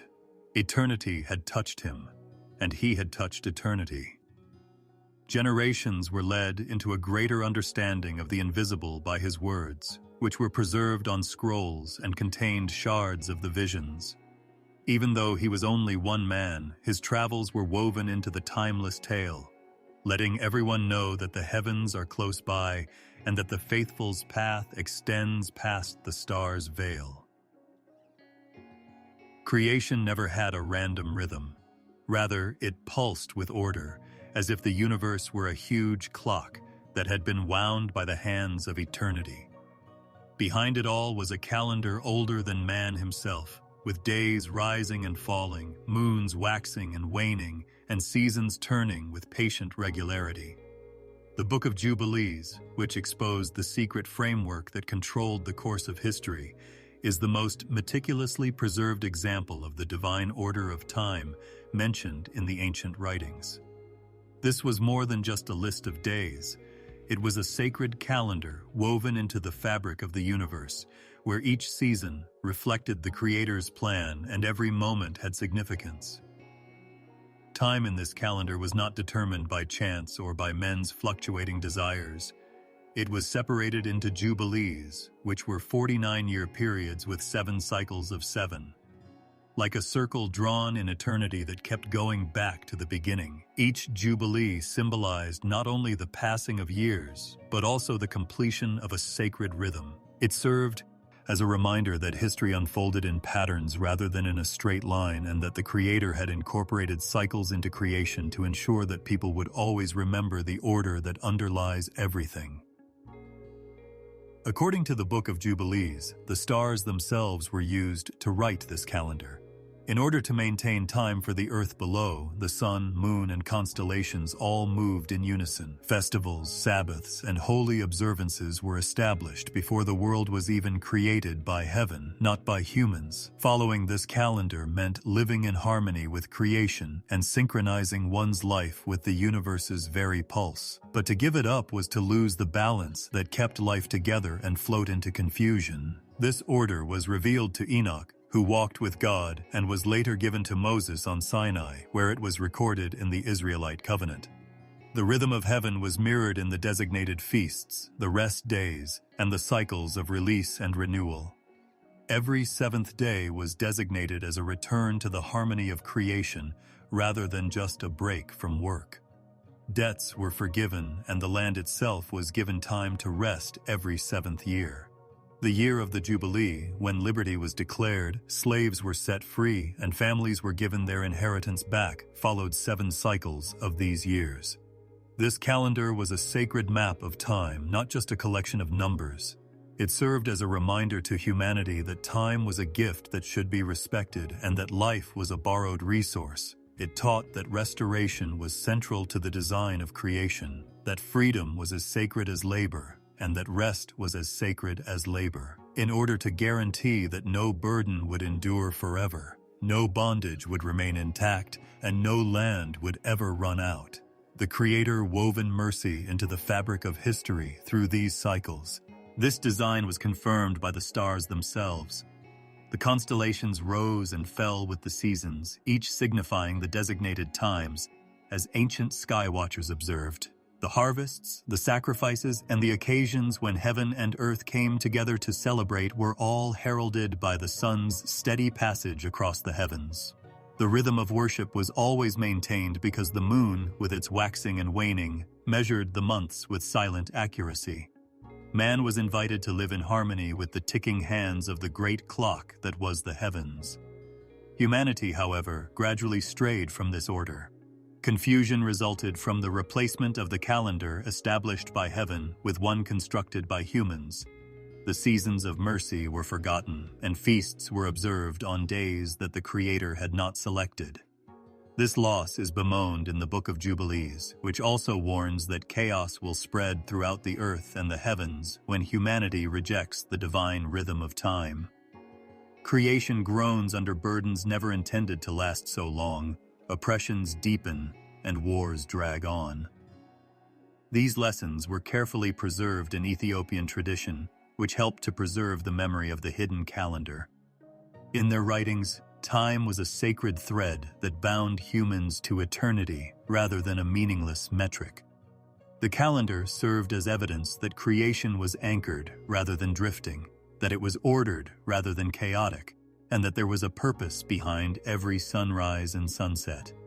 Life became more than just surviving for those who followed this rhythm. It became harmony, a tune that was in tune with the universe. This vision of time has a deeply calming quality. Time breathes in cycles rather than moving forward in an unending manner. It rises and falls like the tide and returns to previously visited locations. It describes a creator who infuses rebirth into every period of history rather than merely observing from a distance. The promise that the cycle will turn, that rest will arrive, and that freedom will be proclaimed once more exists, even during the darkest times. The secret was that time itself was a gift, sacred and purposeful, as revealed in the stars and transmitted by prophets and scribes. This truth, that time was sacred and that living in accordance with its rhythm was an act of worship, was demonstrated by Enoch's visions of the celestial bodies, Moses' experience on Sinai, and the writings preserved in Jubilees. Days, weeks, years, and Jubilees were not burdens to be counted. Rather, they were invitations to live in harmony with heaven and blessings to be cherished. The earth and the heavens would sing the same song of order and rest as long as humanity kept this rhythm in mind, and creation itself would be happy. Two brothers who were born in the same place but followed different paths are at the start of the story. Adam and Eve's sons, Cain and Abel, entered a world that was still in its infancy and still sensitive to the memory of creation. The earth lay ahead, lovely but heavy, and the garden behind them was now closed by the flaming sword. Their lives took place in a silence that still echoed the pain of a lost paradise, a ground that had felt the weight of giants, and a sky that had seen angels descend. They were the offspring of the first man and woman, and it was via them that the tragic beginnings of humanity's battle with justice, obedience, and jealousy would be written. The older of the two, Cain, worked the land with his hands, forming crops out of the dust that had once molded his father. He was aware of the earth's obstinacy, its resistance, and the fact that it required strength and sweat before it produced fruit. The younger, Abel, cared for flocks, the soft rhythm of herding, hearing the bleating of sheep, and leading them to pastures and waterways occupied his days. Although they both worked and lived near the center of creation, they had different attitudes toward their Creator. Abel, the firstborn of his flock, and Cain, the fruit of the ground, were the offerings that each brought when the time came. It ought to have been a time of devotion, peace, and respect for the one who breathed for them. However, what was intended to be worship turned into a source of competition. Abel's offering, his first and best gift, which reflected not only duty but love, rose with a scent of sincerity. Despite being given, Cain's gift lacked the same spirit. His hands seemed to have offered what was left rather than what was treasured. Abel's sacrifice was viewed favorably by heaven, which sees past appearances, but God was not pleased with Cain's gift. The brothers were distinguished in that moment by the position of their hearts, rather than by the work of their hands. Cain's heart grew gloomy and heavy with an enduring bitterness. Even though no one had rejected him except for his own inability to put forth his best effort, he still felt the sting of rejection. However, jealousy encircled him like a snake, murmuring that Abel had taken something that was rightfully his. Cain's face fell, his spirit burned, and he allowed the shadow to grow despite the Creator's gentle warnings that sin was lurking at the door and that he needed to master it. Blood had never before been seen on earth. It had experienced the coolness of rivers, the warmth on rain, and the green sprouting of seeds, but it had never seen the red stain of a life ripped from it. After leading Abel into the field where they were surrounded by silence, Cain struck down his brother out of rage. Creation trembled as Abel's lifeblood was transferred to the ground. The soil itself seemed to be screaming and moaning under a burden that it was never intended to carry. That day, the earth shed its first tears because the world had changed and innocence had been shattered. The Creator's voice was gentle, probing, and piercing, not a roar. "Where is your brother?" It was an opportunity for Cain to confess, come back and get better, not ignorance. However, Cain's heart, now hardened, defiantly responded, "Am I my brother's keeper?" The icy words reverberated in the ground beneath his feet as well as in the ears of heaven. Then the voice of God answered. Abel's blood cried out from the ground, a testimony that could not be silenced. Cain was condemned to exile rather than annihilation. He was branded, isolated, and destined to roam. Now, the soil he had tilled for so long would not yield its strength to him.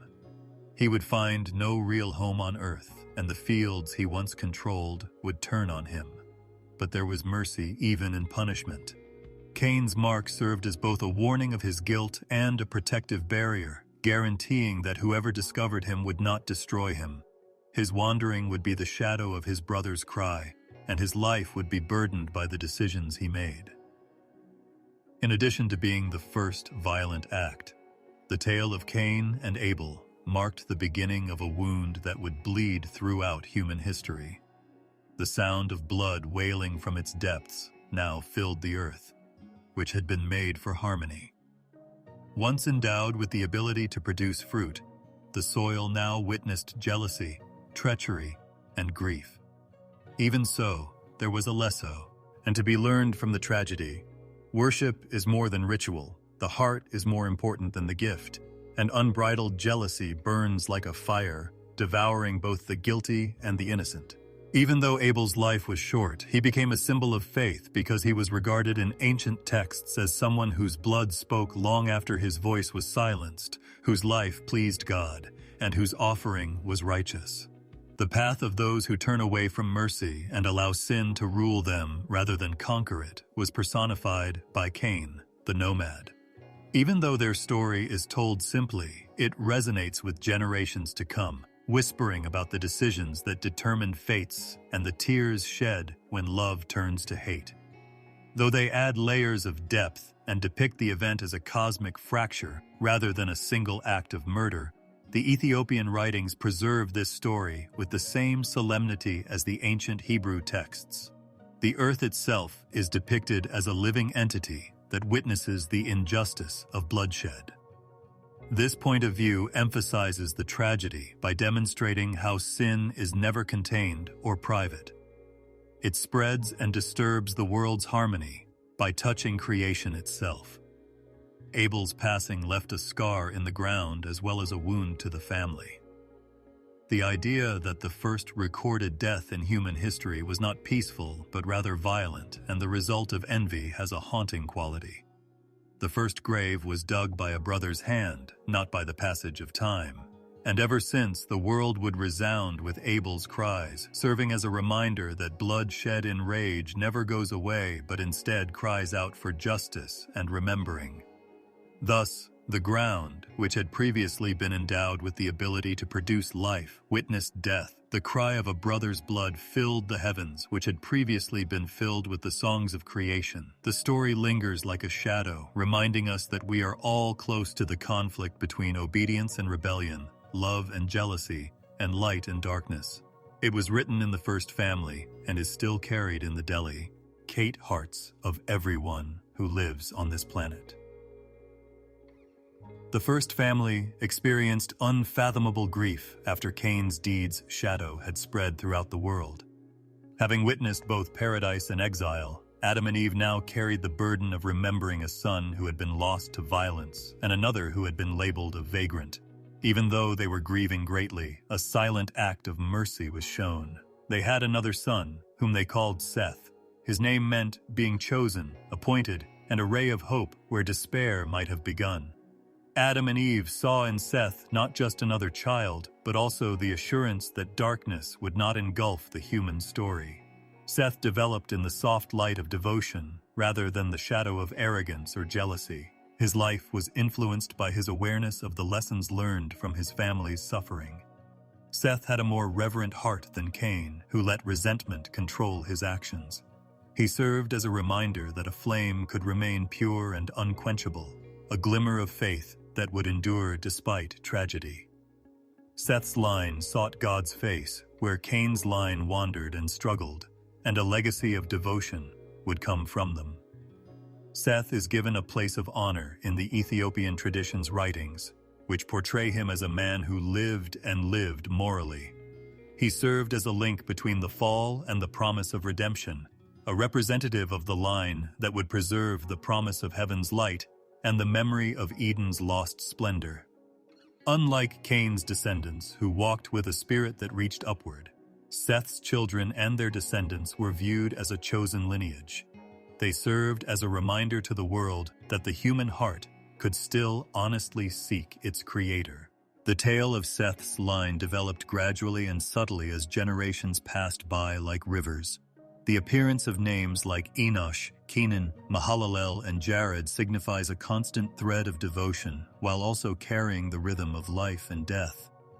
People first publicly invoked the name of the Lord during the time of Enoch, Seth's son, raising their voices in adoration and prayer. This tiny but significant moment was a turning point. Worship became a fire ignited within a community, no longer concealed or whispered. A legacy of communal faith was passed down through the line of Seth, a people who aspired to something greater than the dust they were formed of. On the other hand, Cain's descendants created cities, made metal tools, kept livestock, and wrote songs, but their endeavors frequently drifted away from devotion. Pride tainted their advancement, and violence tainted their inventiveness. Cain's children frequently sought dominion, whereas Seth's children sought communion. This distinction was based on the heart's path rather than just profession or ability. One line was oriented toward the self and the other toward heaven, and the difference between the two lineages grew as well. Seth is described as a man of vision in the Ethiopian texts, which echo hints from the Book of Jubilees. According to some texts, Adam even gave Seth sacred knowledge before he died, including the knowledge of the stars, the mysteries of creation, and the memory of the first covenant. Seth became more than just a son in this way. He was a keeper of memory, preserving truths that would have been obscured by the cacophony of human endeavor. He carried the wisdom of the beginning, preserving it for future generations who would require its illumination. According to some traditions, Seth was a man who lived on the mountain of purity, away from the corruption that pervaded the lowlands when Cain's descendants made their home. It is said that the line of Seth lived in holiness on that mountain, looking up at God's glory and avoiding being marred by the violence below. As if the breath of creation still lingered in them more clearly than in others, they were said to be radiant, shining with an inner purity. While the world around them grew darker, their life was characterized by simplicity, worship, and reverence, a flame of holiness maintained. But temptation grew stronger as the generations went by. The sons of Seth were drawn to the beauty of Cain's descendants, their songs, their arts, and their charms, and gradually the distinction between them became less clear. The winds of desire touched the once pure flame, causing it to flicker. The Ethiopian perspective maintains Seth's line as a beacon prior to that blending, a line that stood as an example of what it meant to walk with integrity. Later, the story of the Watchers descending from heaven would entwine with this moment. Nevertheless, the promise of redemption continued to be associated with Seth's name. Generations would pass from him to Noah, the man who would save the world. Additionally, the line would eventually lead to Abraham, David, and finally the Savior himself via Noah's descendants. Seth was therefore more than just Adam's son. He was the ancestor of a family that had been selected to represent hope throughout history. His birth was the beginning of a plan much bigger than his parents could have imagined, not just the satisfying of a gap left by Abel. Seth lived for centuries, during a time when men measured time in ages rather than decades. He witnessed his family's expansion, the growth of settlements, and the expansion of voices pleading with the Lord, as a reminder that even in the darkest moments, one devoted lineage could keep the light alive. He saw the contrast between righteousness and rebellion, devotion and defiance. As his name was passed down through the ages, it came to represent devotion against apathy, purity against corruption, and hope against despair. Seth's presence served as a reminder that not everything was lost, even though the world around him was shifting and becoming more sinful. Humanity could still see what it meant to be human as intended in him and his descendants, walking in awe, living in time with the beat of heaven, and humbly bearing the spark of divine breath. Abel's blood may have been absorbed by the soil, but in Seth's life, a new seed was sown that would eventually sprout into a centuries-spanning tree of faith. Following Seth's time, the generations that arose started to proliferate, dispersing throughout the planet in towns, cities, and tribes. What began as small family get-togethers had grown into kingdoms, each seeking to establish its own dominion. The early rulers were chiefs who became impatient with simple living, not kings in the traditional sense of the word, complete with marble palaces and golden crowns. They yearned for control, authority, and recognition. As time went on, they started asserting control over not just the land, but also the lives of those who cultivated, hunted, and constructed on it. This hunger turned into corruption, as the Ethiopian tradition's writings demonstrate, particularly in the Book of Jubilees and Enoch's visions. The once peaceful world became violent and restless under the control of rulers who should have protected their people but instead exploited them for their own benefit.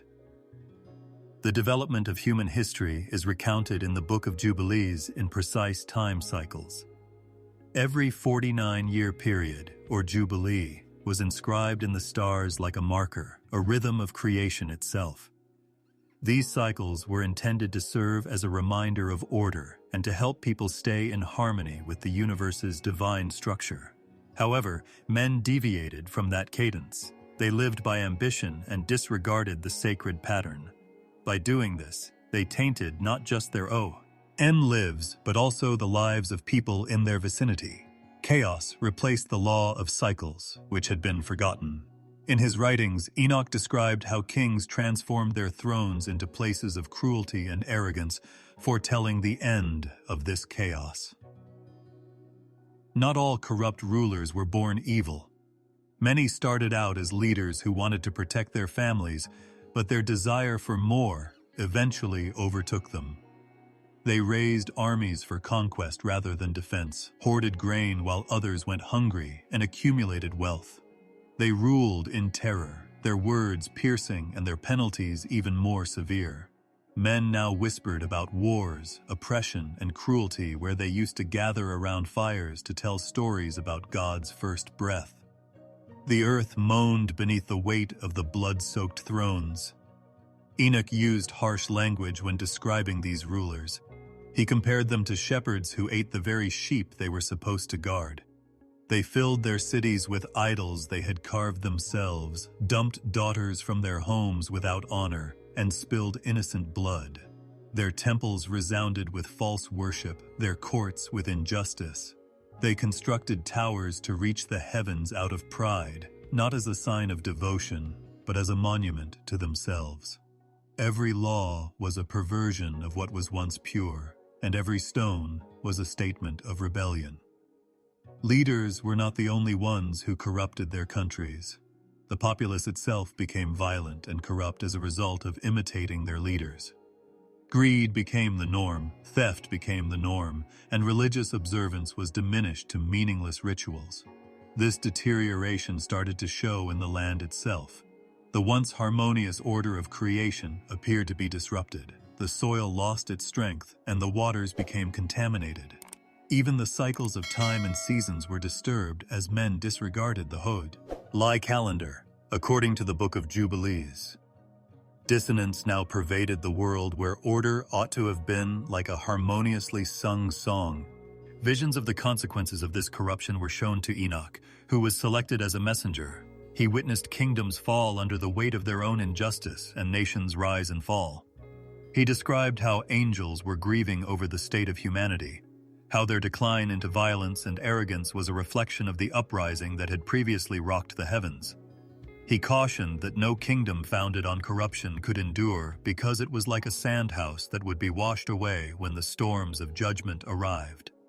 His writings conveyed a sense of urgency and sorrow, describing God's boundless patience. These cautions have even more profound resonances in Ethiopian customs. They describe how nations' rulers ridiculed the righteous and silenced those who spoke the truth. The poor were persecuted, widows and orphans were denied justice, and prophets were disregarded. Instead of upholding the law, the kings turned into lawless deities. This corruption was spiritual as well as political. It twisted desires and cooled hearts, penetrating the very fabric of human society. In addition to creating cities, the corrupt rulers left behind violent legacies that taught their sons to rule with the same ruthlessness, perpetuating the cycle of injustice. It is said that the earth itself is wailing against this corruption.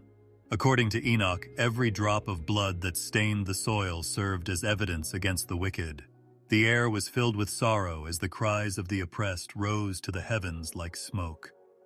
The harmony of the beginning seemed like a faraway memory as the weight of sin weighed down on creation. Once a garden of beauty, it was now a battleground for ambition. Instead of being stewards of creation, the rulers had turned into its destroyers. But despite this deterioration, there were glimmers of hope in Enoch's writings. He talked about the common, in judgment, which he described as cleansing rather than just destruction. Their thrones would be overthrown, their cities would be reduced to dust, and the corrupt rulers would fall. They would be replaced by a new order in which righteousness would flow like an endless stream and justice like a river. This vision served as a warning and a promise. Corruption can persist for a while, but it can't last forever. The ancient nations, rife with injustice and pride, believed they were unstoppable. However, the writings of Jubilees serve as a reminder that history is written in cycles, and that the seed of collapse is present in every cycle that deviates from the divine rhythm. Enoch realized that the line of faith that ran from Seth through the generations was too strong to be overcome by the line of corruption. Although they ruled with brutality and iron, the corrupt kings were only in power for a short time. The light of God's order remained eternal, but they were shadows moving across the earth. Thus, the world of that era was a place of contrasts, with prophets in their simplicity bearing words of eternal truth and kings in their glory sitting on thrones of injustice. Time would show which had enduring strength, but one appeared strong and the other weak. The flame of devotion, albeit smaller, remained ablaze, while the line of corruption may extend across nations. The human story pushed forward in that tension, between the voices of righteousness and the kingdoms of pride, bearing the burden of sin and the promise of salvation. The story of Noah starts with the mystery of his birth, a moment tinged with fear and wonder, rather than the sound of rain or the rising of the seas. His birth was marked by signs that even his father was shaken by, according to the writings that have survived from ancient traditions, particularly the Ethiopian canon and the expanded ACC. Ounce associated with Enoch. When Lamech, son of Methuselah, saw his newborn, he noticed not only the characteristics of his own blood, but also an oddity that caused him to wonder if this was really his son or something else. According to the old writings, Noah's face was radiant, his eyes were like the sun's rays, and his skin was glowing as though heaven itself had touched it. Light seemed to flood the house as soon as he opened his eyes, as if a torch had been lit in the middle of the night. He had snow-white hair that shone as if it held the light of eternity.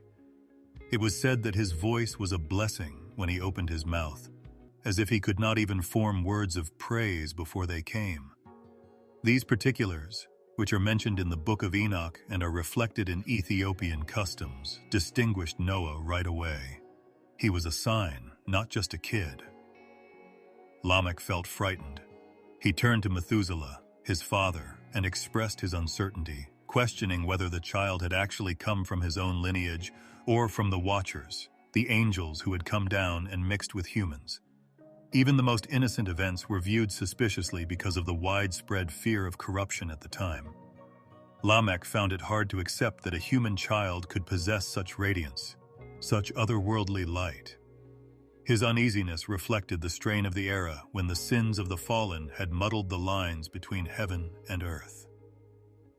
Unsure, Methuselah went in search of Enoch, the man who had been carried into the sky and given visions of God. They were reassured by Enoch, who walked with God and wrote down the secrets of time, that Noah was not born corrupt, but rather selected for a mission that was beyond their comprehension. The heavenly signs surrounding his birth and his peculiar appearance were signs of destiny rather than defilement. Through his judgment, he was to bring humanity's promise into a new world and bring about the earth's renewal. Methuselah and Lamech eventually found solace in Enoch's words, but they were always in awe of Noah's presence. Noah's appearance was not the only manifestation of the heavenly signs at his birth. His arrival seemed to shake the skies themselves. It was reported that the stars had changed their paths and were traveling with a brightness that attracted the attention of night watchers. According to some stories, there were visions in the sky, flashes of light that appeared to be the paths of fire swords above the ground. Others describe a strange silence in which the winds stopped and the atmosphere seemed to be heavy with anticipation, as though creation itself had stopped to hear the child's first cry. These signals were interpreted as portents of significant change, a watershed in human history rather than doom. Noah's birth is reverently depicted in Ethiopian traditions, showing him as a man who was set apart before he even took his first breath. He was viewed as a ray of hope, foreseen long before the flood and long before national corruption had reached a breaking point. Heaven had not abandoned the earth, as evidenced by his very presence. Noah's brilliant birth was a guarantee that light would not be engulfed by shadow, even though the Watchers had sowed chaos and the Nephilim had wreaked havoc across the land. Noah's difference became more noticeable as he grew. He maintained a pure heart, while others in his generation resorted to excess, violence, and idolatry. His presence was unnerving to the corrupt but consoling to the righteous, and he carried with him the aura of the signs that had marked his birth. His spirit seemed always tuned to the divine, and his wisdom was beyond his years. His strange beginning may have been lost on those around him, but they could not deny that he was unique. Noah was to be the pivot around which the destiny of creation would revolve according to Enoch's visions, which were documented for his descendants. His role as the balance restorer was indicated by the heavenly signs at his birth, which were declarations from above. Noah would stand firm where nations had been misled by the kings of corruption. Noah's life would become the means of purification where the earth moaned under the weight of bloodshed. The light in his eyes, the whiteness of his hair, and the brilliance in his face were all signs of the covenant, which was already in motion but had not yet been made public. Even the angels who stayed faithful to God are reported to have gazed upon Noah in awe, believing that he was the answer to the prayers that were murmured in the courts of heaven. Because judgment was imminent and the earth's cries had grown louder. However, as the Ethiopian writings make clear, judgment was always for renewal rather than just destruction. This renewal was embodied in Noah's very being, a living prophecy manifested in physical form. The indications that had accompanied his birth were proof of the divine hand at work in human history, not just celestial oddities. Noah's presence was both reassuring and frightening to Lamech and Methuselah. They were aware that his fate depended on circumstances bigger than themselves. As if the storm and the rainbow were contained in the light of his birth, they saw in his face the reflection of both mercy and judgment. His peculiarity served as a prelude rather than a curse, serving as a reminder that heaven had selected him for a mission that would change the course of history. As a result, Noah's story started with the genius of a child who appeared too brilliant to be from the earth, rather than the construction of an ark or the rising of waters. At the time of his birth, the line separating the divine and the human grew thinner, and heaven itself bowed to proclaim that history would not end in corruption. His peculiar beginning served as a reminder, a whisper from eternity, that a new dawn was always on the horizon, even in the darkest moments. In those days, the world had become a place of unfathomable weight, a place that shook from the chaos sown by the Nephilim and the violence of men. The groans of the earth blended with the cries of the oppressed, rising like smoke. The ground was smeared with blood, and corruption engulfed innocence. What had once been a harmoniously designed garden now reverberated with war cries and the laughter of giants whose might was only used for devastation. After the Watchers had fallen, their children emerged from their illegal bonds and spread out over the country like shadows. They terrorized creation, ate the harvests, and captured the daughters of men. The world appeared to be engulfed in darkness, as if God's breath had stopped. The divine decision arrived in this state of decay. Anger alone did not give rise to judgment. Rather, it was the result of grief that was too great to endure. Even though his heart ached, the Most High made the decision to purify the world after seeing how ruined his creation was. Both the Nephilim's corruption and the disobedience of the men who had followed them into sin and violence had to end. The time had come for water to remove the stains that burdened the earth, something that fire had not yet been sent to do. Noah was selected as the vessel of survival because of the light and celestial signs that had marked his birth. He had a pure heart and a spirit in tune with the divine rhythm, unlike his generation. Noah walked in silence with God while giants taunted the heavens with their size and kings established empires on blood. His life stood in stark contrast to the decay of the world, and heaven found a mate in him with whom to start over. When he was given the order to construct an ark, he gathered more than just wood and pitch. Obedience was woven into each beam. He worked diligently for years while others mocked him and disregarded his warnings. The shaping of a vessel and the imminence of judgment were both represented by each hammer blow. In the midst of corruption, the ark rose like a silent prophecy. Its very existence served as a reminder that the violence in the world would not be tolerated. Even though the giants towered and their voices echoed across valleys like thunder, they were powerless to stop what was about to happen, because no hand of flesh can stop the heavens from opening. As a fool who squandered years constructing a ship on dry land, Noah was ridiculed by the populace.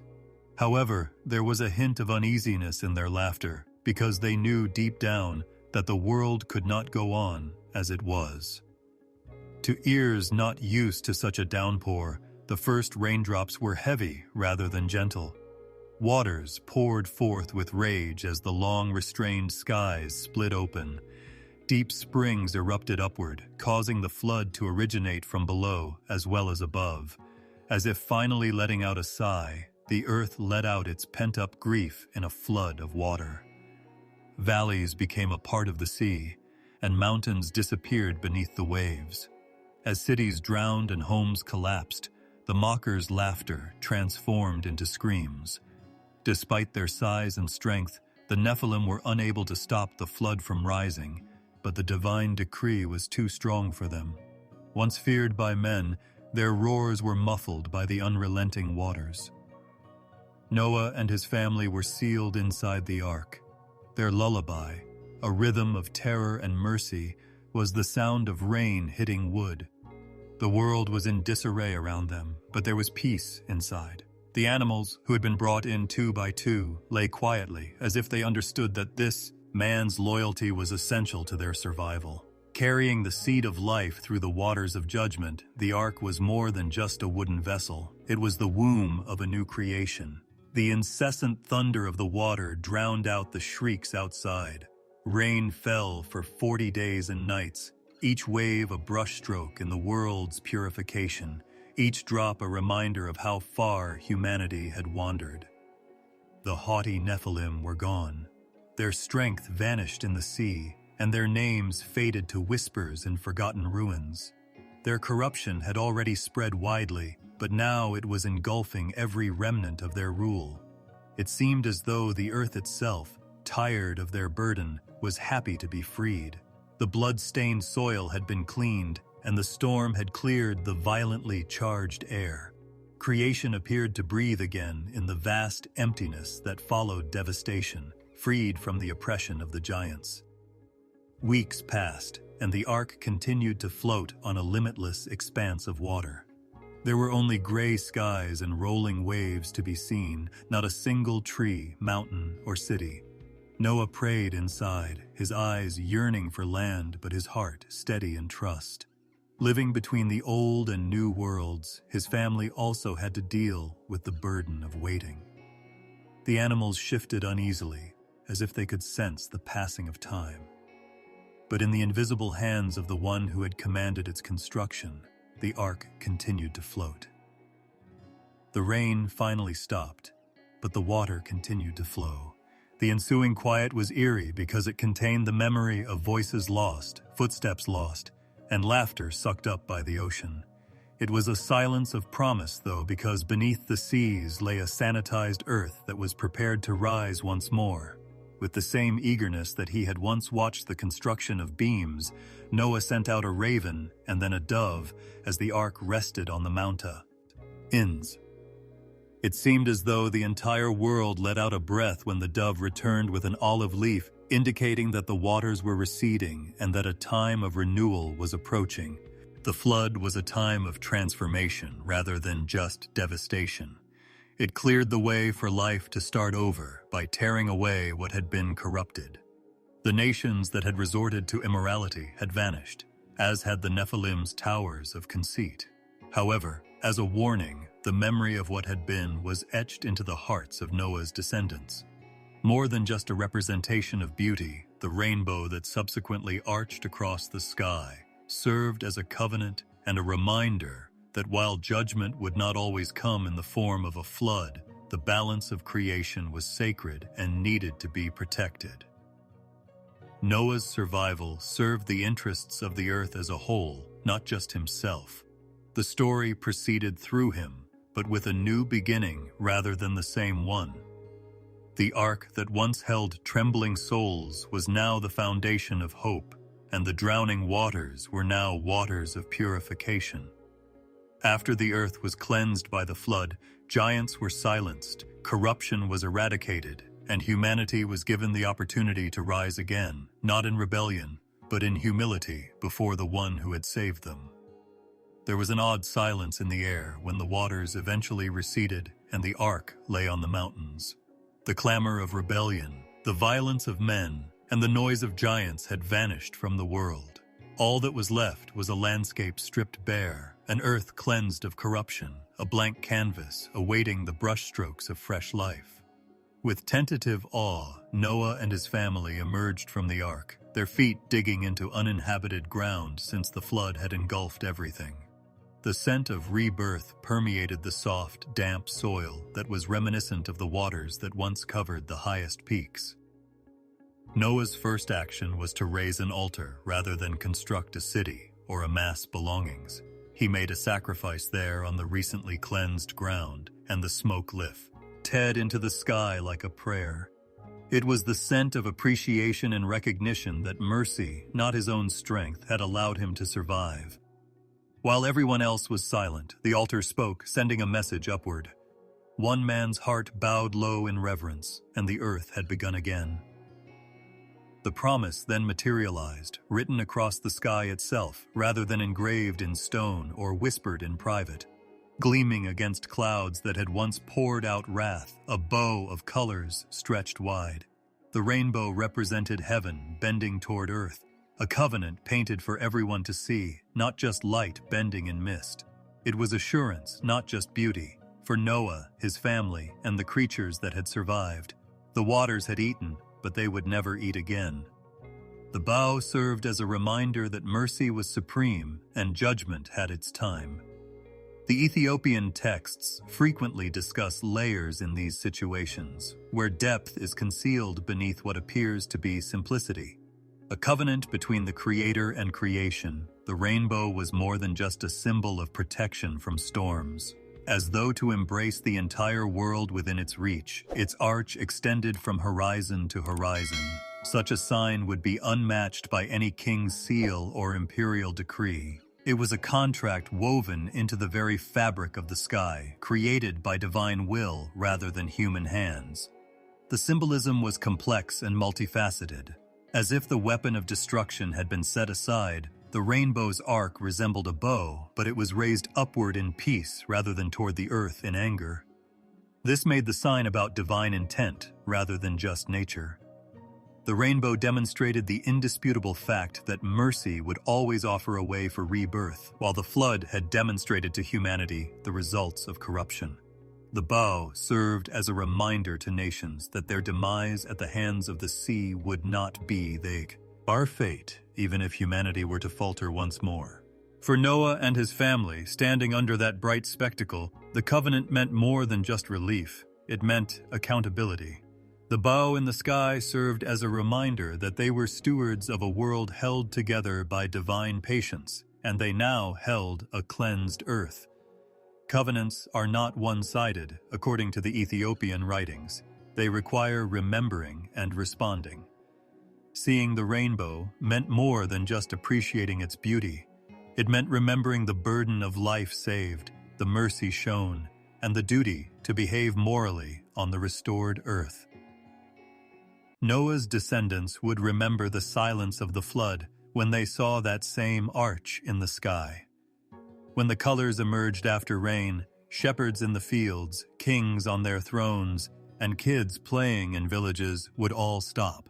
Some saw it as consoling, while others saw it as a warning. Stretched across the heavens as though watching, the bow served as both a promise and a witness, reminding creation that covenant, not chance, was what would ensure the world's survival. Beyond the actual flood, the rainbow carried spiritual layers. The blending of colors that were still distinct but came together in a single arc created a picture of harmony. The rainbow served as a reminder to humanity that all life was interconnected and supported by the same covenant, much as the flood had temporarily eliminated the distinction between land and sea. Its appearance in the sky following storms was akin to a hymn sung by water and light, proclaiming that peace follows chaos and mercy follows judgment. Noah's descendants would recite the tale on calm evenings. They would talk about the bow that crowned the sky after destruction, the ark that swam like a cradle on the waters, and the giants that once roamed around firelight as shadows danced on tent walls. The story inspired wonder in children and solemn remembrance in elders. Additionally, the rainbow represented both continued hope and past survival in each story. The memory it carried, that humanity had been spared, that life had been renewed, and that the earth itself had been given another chance, was as beautiful as the heavens. The covenant extended into invisible worlds as well. It served as a reminder to the hosts in the celestial courts that the balance of creation had shifted in favor of patience, and that humanity now had more time to walk in light rather than darkness. Angels saw the bow in the quiet of the earth's rebirth and realized that mercy had won out. Its brightness illuminated not only the skies, but also the past, pointing to unfulfilled covenants and promises. Reminiscent of the flood, hearts may tremble when storms return in later years and rain drums against the ground. However, the bow emerged, true and steady, as the clouds broke and light twisted through the droplets. Heaven seemed to be whispering once more, "Waters will never again destroy all flesh." Awe replaced the fear. The bow itself remembered, silently testifying in the heavens even as generations forgot the specifics of the flood. The rainbow was more than just a natural occurrence in this sense.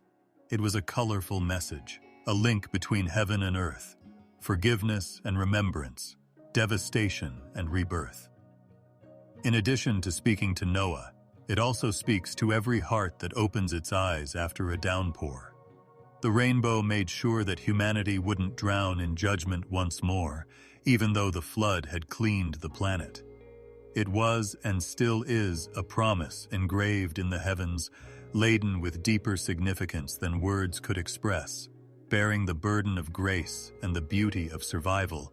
There were many mysteries in Enoch's time that were well out of the realm of common men. Enoch had a calling that carried him above the weight of dirt and into the world of eternal things, while others worked in fields or constructed homes out of stone and clay. He was a man who lived both on earth and among the invisible, and he could not keep what he saw and heard to himself. His hand moved across parchment, recording the secrets that had been entrusted to him because the visions he received were not just for his time, but for ages to come. For generations stumbling through the dark, his writings became more than just ink on scrolls. They became a lantern. These writings have a special place in Ethiopian traditions, which preserve fragments that show both hope and terror. In them, Enoch describes how the Watchers came down and tainted the world with knowledge that was forbidden, causing chaos throughout the universe as a result of their rebellion. However, he also documents the judgment that would be handed down to them, a judgment that was sealed before the Most High's throne. His predictions show that divine order could overcome any corruption, no matter how powerful. However, his remarks also had a broader impact, offering hints of a far-off future in which kings would rule, nations would rise and fall, and the earth itself would quake under the weight of human decision-making. Enoch noticed that time was woven with patterns. Before Noah was even born, he spoke of the great flood, describing how the earth would be purified of its violence and the mountains would be covered by waters. A promise not yet made but already inscribed in eternity, he saw the rainbow before it ever arched across the sky. Knowing that what he was recording was revelation rather than fantasy, his hand carefully and solemnly traced the outline of these impending events. And as he wrote, he realized that his words would benefit not just those who lived in his time, but also those who would hear them for centuries to come, even if they had never heard his voice. The visions go even farther in Ethiopian tradition's version of the Book of Enoch. He saw a large, fire-encircled throne with a figure on it whose face was invisible to mortal eyes. Innumerable creatures surrounded him, singing hymns that rocked the very foundations of heaven, and streams of flame erupted from his presence. Enoch wrote with a trembling hand that all human deeds would one day be measured before that throne, even though his pen found it difficult to convey such grandeur. Nothing would remain hidden from the light of judgment, which would be seen by both kings and peasants, powerful and weak. However, his writings were not just about judgment and wrath, they were also full of hope. He saw a figure that he named the Elect One, who shone with a brightness that distinguished him from everyone else. This person would walk among men, bringing peace to the tired and justice to the oppressed. Long before later prophets mentioned a Redeemer, Enoch foresaw him in his prophecies. He described a time when the earth's tears would be wiped away, a kingdom that was not constructed by hand, and a government that was based on righteousness rather than violence. These prophecies became a promise concealed in plain sight, a whisper of salvation long before it was made public to the generations who kept his words alive. Enoch also gave a very detailed account of the motions of the heavens. His descriptions of the sun, moon, and stars, as well as the divine calendar, showed a level of accuracy that seemed well beyond his time. He asserted that these were revelations from the seven heavens, not his own discoveries. He claimed that time itself, with its cycles set at creation, was sacred. Those who disregarded the rhythm of divine order ran the risk of descending into chaos because the seasons, the years, and the jubilees were all merely strands in a larger tapestry. His hand penned these mysteries so that future generations would be able to synchronize with the Creator's timeless rhythm rather than the ephemeral whims of humanity. Even though they might not have fully understood his writings, the people of his era held him in high regard. Carefully bound, his scrolls were handed down from one person to another, preserving them as priceless gems of knowledge. The memory of his prophecies persisted even after he was taken, gone from the world without experiencing death. Children were told by their families about the man who walked with God, whose writings embodied the breath of eternity and whose feet had touched heaven and earth. The scrolls were recited in candlelight, copied with shaky devotion, concealed in peril, and resurrected when nations needed clarification. Through centuries, Enoch's writings became a mirror in which each generation saw its own reflection. The words of judgment struck a deep chord with those who were living in corrupt times. The Elect One's visions were consoling to those who were oppressed. The calendar of the stars provided a sense of order to those who were confused. His predictions were dynamic. They moved through time as if they were living things, adapting to the demands of every era without losing their initial fervor. Long before Moses, long before kings and prophets, there was a man who wrote truths that would endure beyond empires. His thoughts had a silent power. On parchment, his ink has faded, but the spirit of his words remains, as a reminder that the voice of heaven does not always thunder, but occasionally whispers through the hand of a faithful scribe. The Ethiopian texts preserve them not as relics, but as living testimony. Therefore, Enoch's prophecies continue to stand, spanning centuries like bridges and pointing both forward to the world's ultimate renewal and backward to the dawn of creation. Reading them is like being in two different worlds at once. the world of men, where everything is weighed down by labor and desire, and the world of eternity, where every decision has consequences that go beyond the present. It is almost possible to picture Enoch himself looking up into the night sky, listening to the unsaid words of heaven, and putting them down so that future generations wouldn't have to walk in darkness. Even though the pen is no longer in his hand, the prophecies are still alive in the silence between time and eternity, alive in their mystery and promise. The sound of the cherubim's fiery sword reverberated in Adam and Eve's hearts like a far-off thunderclap as the gates of Eden closed behind them. But before their eyes stretched a land unlike anything they had ever seen, a rough and untamed ground, soil that resisted their hands, and air heavy with dust instead of the sweetness of eternal gardens, faintly scented with the scent of paradise. Even though they knew that the world in front of them was the same earth, it appeared strange and unfriendly, and they carried with them the memory of beauty and the pain of loss. Their sense of being pilgrims in a wilderness, carrying the burden of a decision that had changed not only their own fate, but also the fate of all subsequent lives, grew stronger with each step they took away from Eden. Adam learned the discipline of work in those early days as he knelt over the ground. The once simple fruit of Eden now made him perspire. Blisters developed on hands that had never experienced pain in paradise, and thorns and thistles rebelled against his plow. Eve, who had once roamed freely under the shade of trees that provided sustenance, now moved cautiously among the weeds and stones, gathering what little food could be enticed from the uncooperative ground. They learned humility and reliance from hunger, which served as a reminder that every mouthful was now the product of labor rather than a free gift. Despite the harsher days and colder nights, they remained bonded to one another by love, regret, hope, and memory. The memory of Eden was a teacher as well as a source of loss. Adam's prayers would come from his frequent memories of the Creator's voice as he strolled alongside them in the cool of the day. Adam raised his tired eyes and spoke into the night in the stillness of the evening, when the stars above revealed themselves in their great multitude.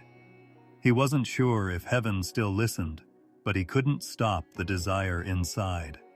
Eve also prayed in private, frequently while crying, hoping that mercy would eventually heal the scar from their disobedience. Even though the gates of Eden were closed, their hearts were still open to the one who had created them, so the suffering of exile was transformed into devotion. When Eve's body began to produce new life, it gave them the most comfort.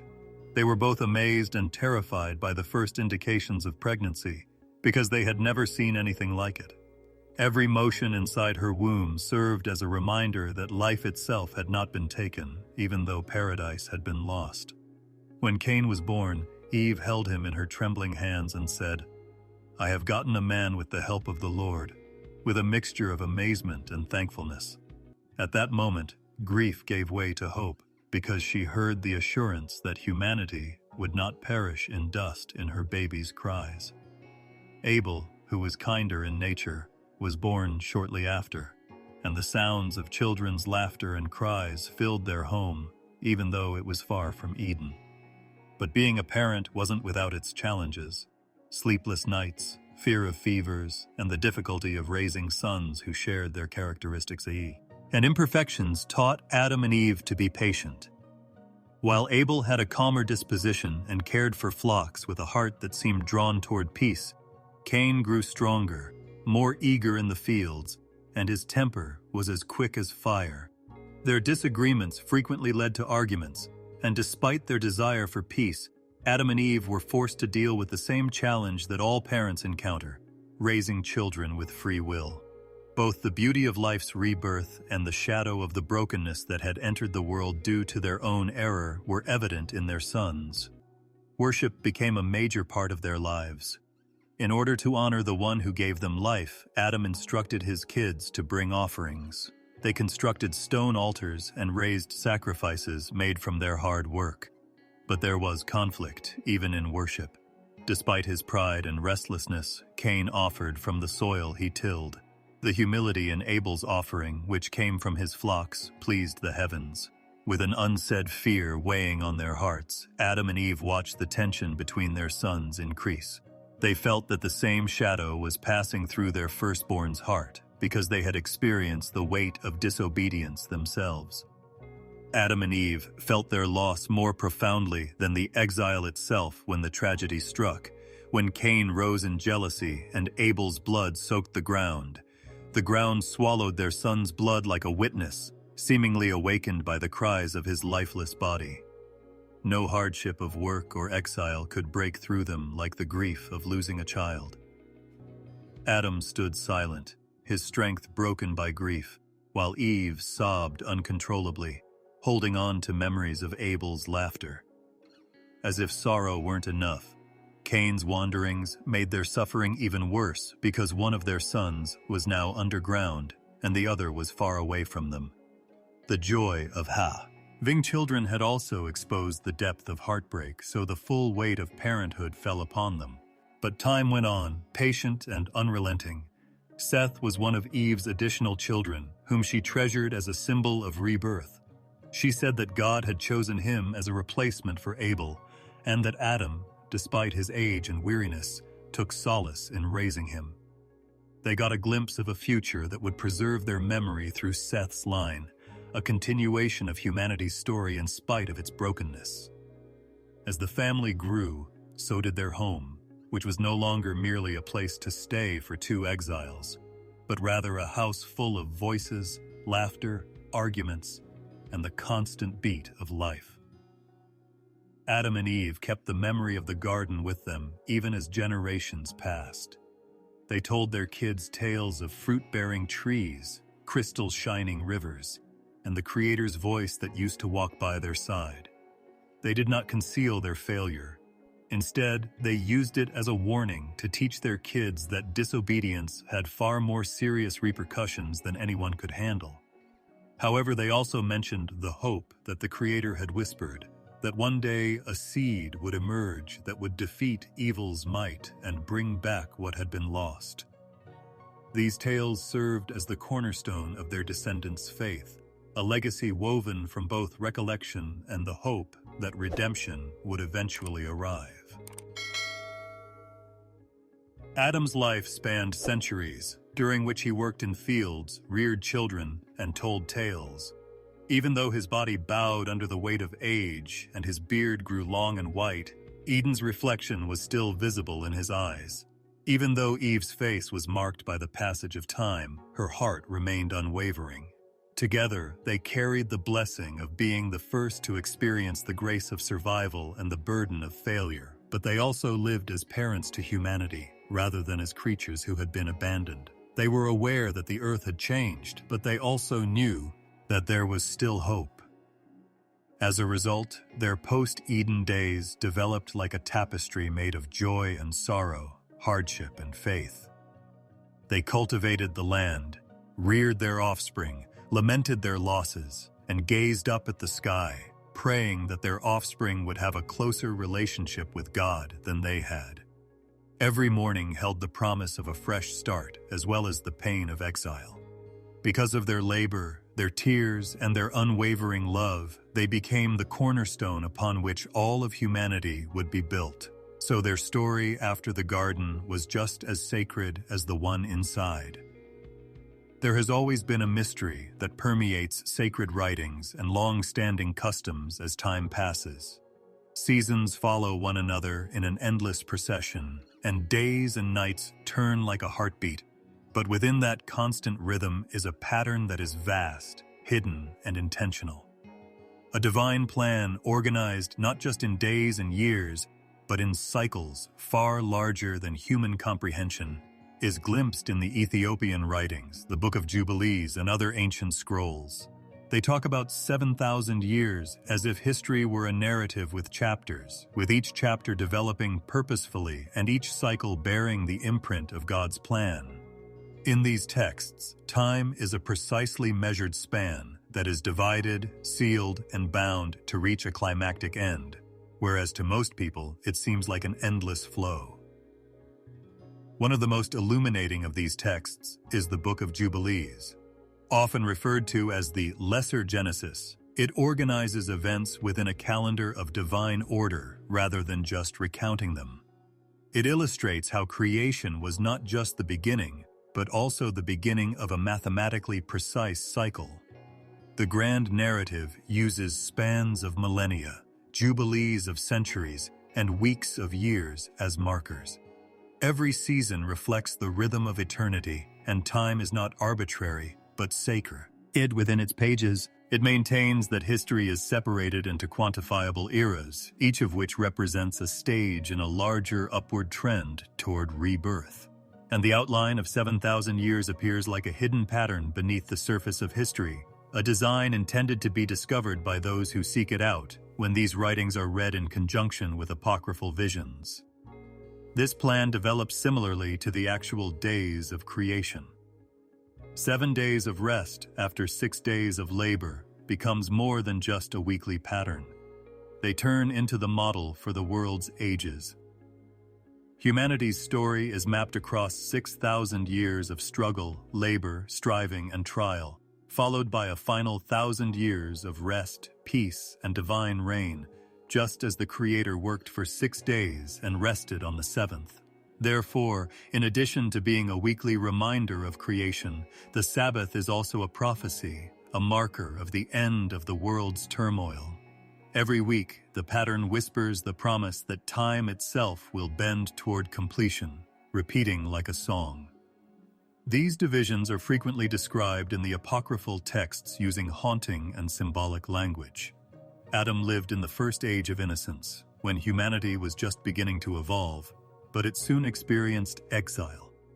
The following ages describe the rise of nations, the corruption of kings, and the arrival of the Watchers who changed the path of creation. In this unfolding script, dispersions, towers, and floods all become chapters.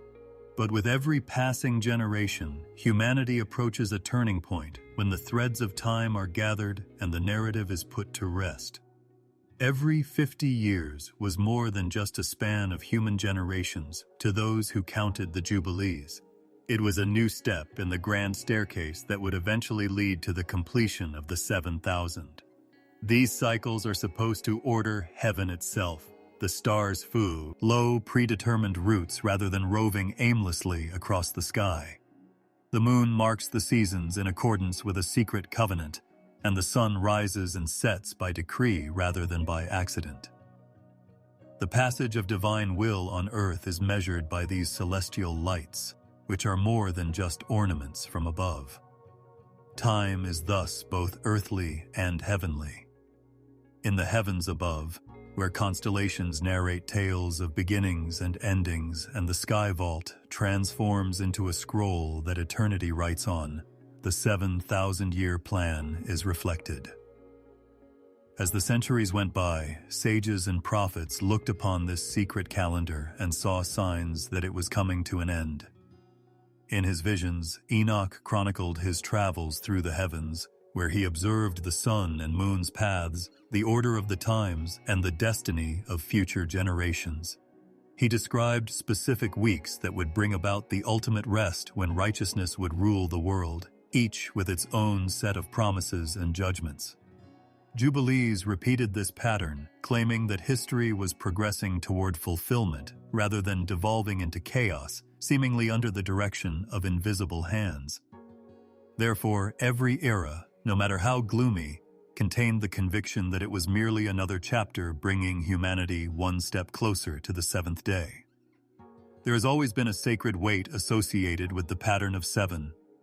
Each of the 7 elements, the 7 days of creation, the 7 heavens seen in visions, and the 7 trumpets heard in later prophecies, indicates completion, perfection, and the end of cycles. In this way, the 7,000 years represent the entirety of history rather than just time. According to them, the human story is not one of perpetual wandering, but rather of pilgrimage, a journey from Eden's innocence through the deserts of rebellion to the promised rest when heaven and earth will once more be in harmony. Every milestone serves as a bell tolling, reminding creation that time is not limitless, but rather has a purpose. This knowledge came with accountability as well. Knowing that the end was imminent was insufficient for those who studied these writings. They were also called to live as individuals who were aware of the times. The gift of Sabbaths and jubilees allowed humanity to align itself with the Creator's plan. Physical and spiritual rest served as a reminder that the hardships of this era would eventually come to an end. Sacred observances, festivals, and sacrifices were more than just customs. They were tangible manifestations of the grand scheme of events. To disregard them was to stray from the beat of eternity. To pay homage to them was to move in time with the divine melody. The 7,000-year plan is a beacon of hope, even in apocryphal visions of judgment. Creation itself will breathe again during the last 1,000 years, which are described as a period of peace and rest akin to the Sabbath. The righteous will live in harmony with heaven, and the earth, which has been burdened by sin and sorrow for a long time, will find renewal.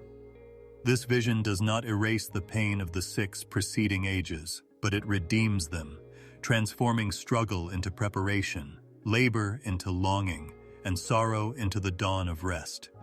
This assurance that history bends toward restoration was not merely a theoretical promise.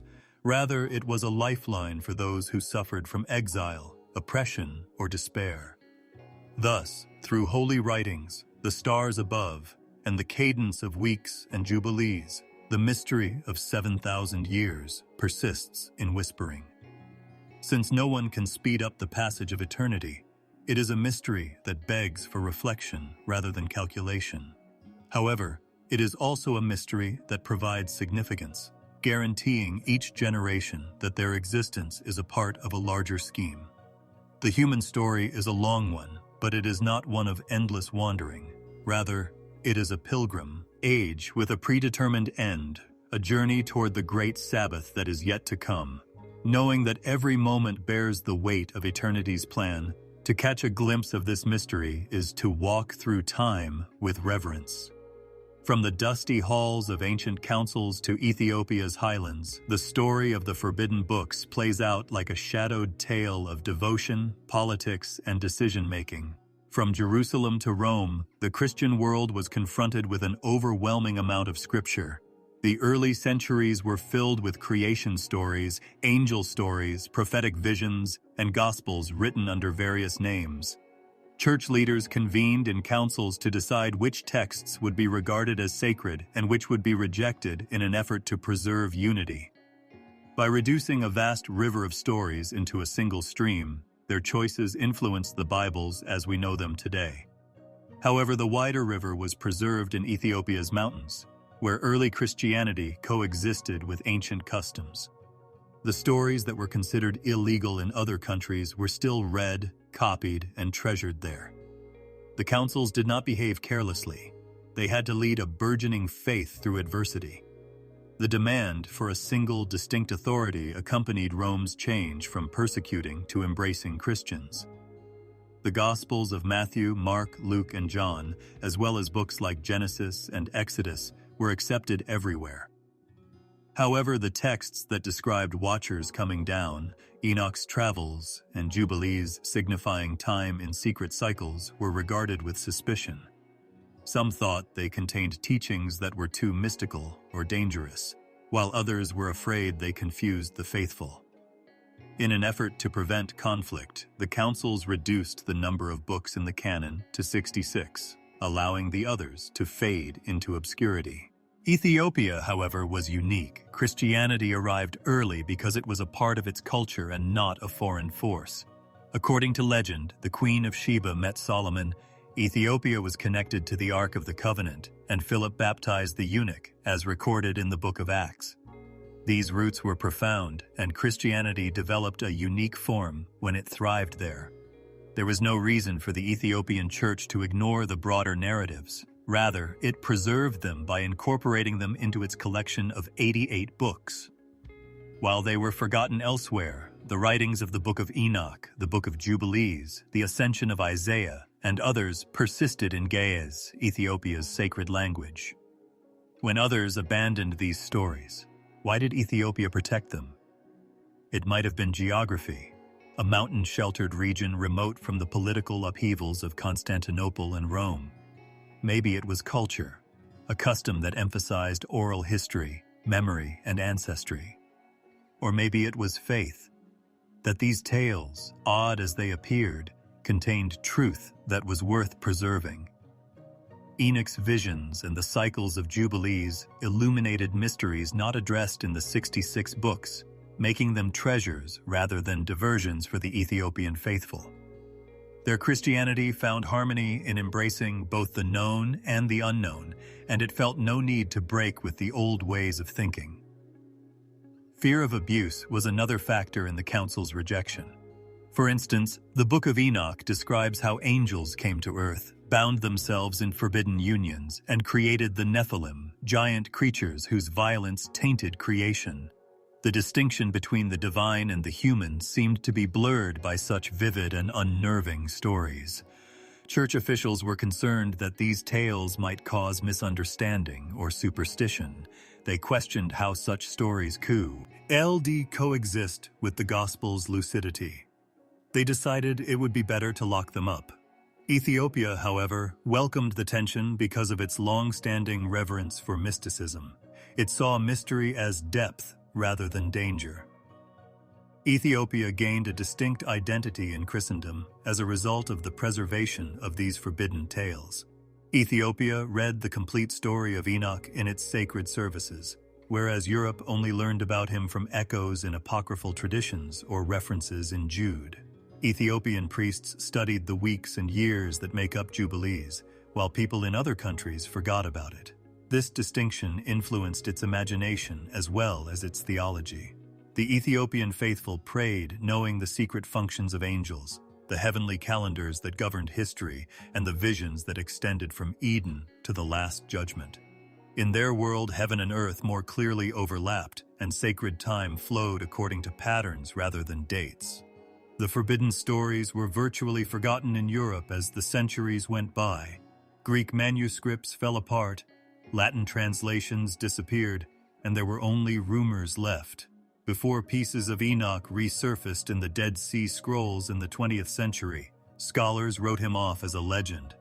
Jubilees was also rediscovered, providing insight into the ideas that influenced early Christianity and Judaism. Ethiopia had never lost these rediscoveries, however, while the rest of the world marveled at them. The books survived in manuscripts written on parchment, in churches carved into rock, and in monasteries of Lalibela and Aksum. They were still chanted by priests, copied by monks, and passed down as living scripture through the generations. Ethiopia thought it was preserving the completeness of the story, even though the councils might have thought they were defending the church from harm. They believed that to remove Jubilees' cycles or Enoch's visions would have been to sever strands from the fabric of faith. By protecting them, they preserved not just the words, but also the awe and the belief that God's interactions with people could not be boiled down to a small number. These books attested to the depth of divine mystery and the layers of prophecy and history that were incomprehensible to the human mind. There is a deeper reality here as well.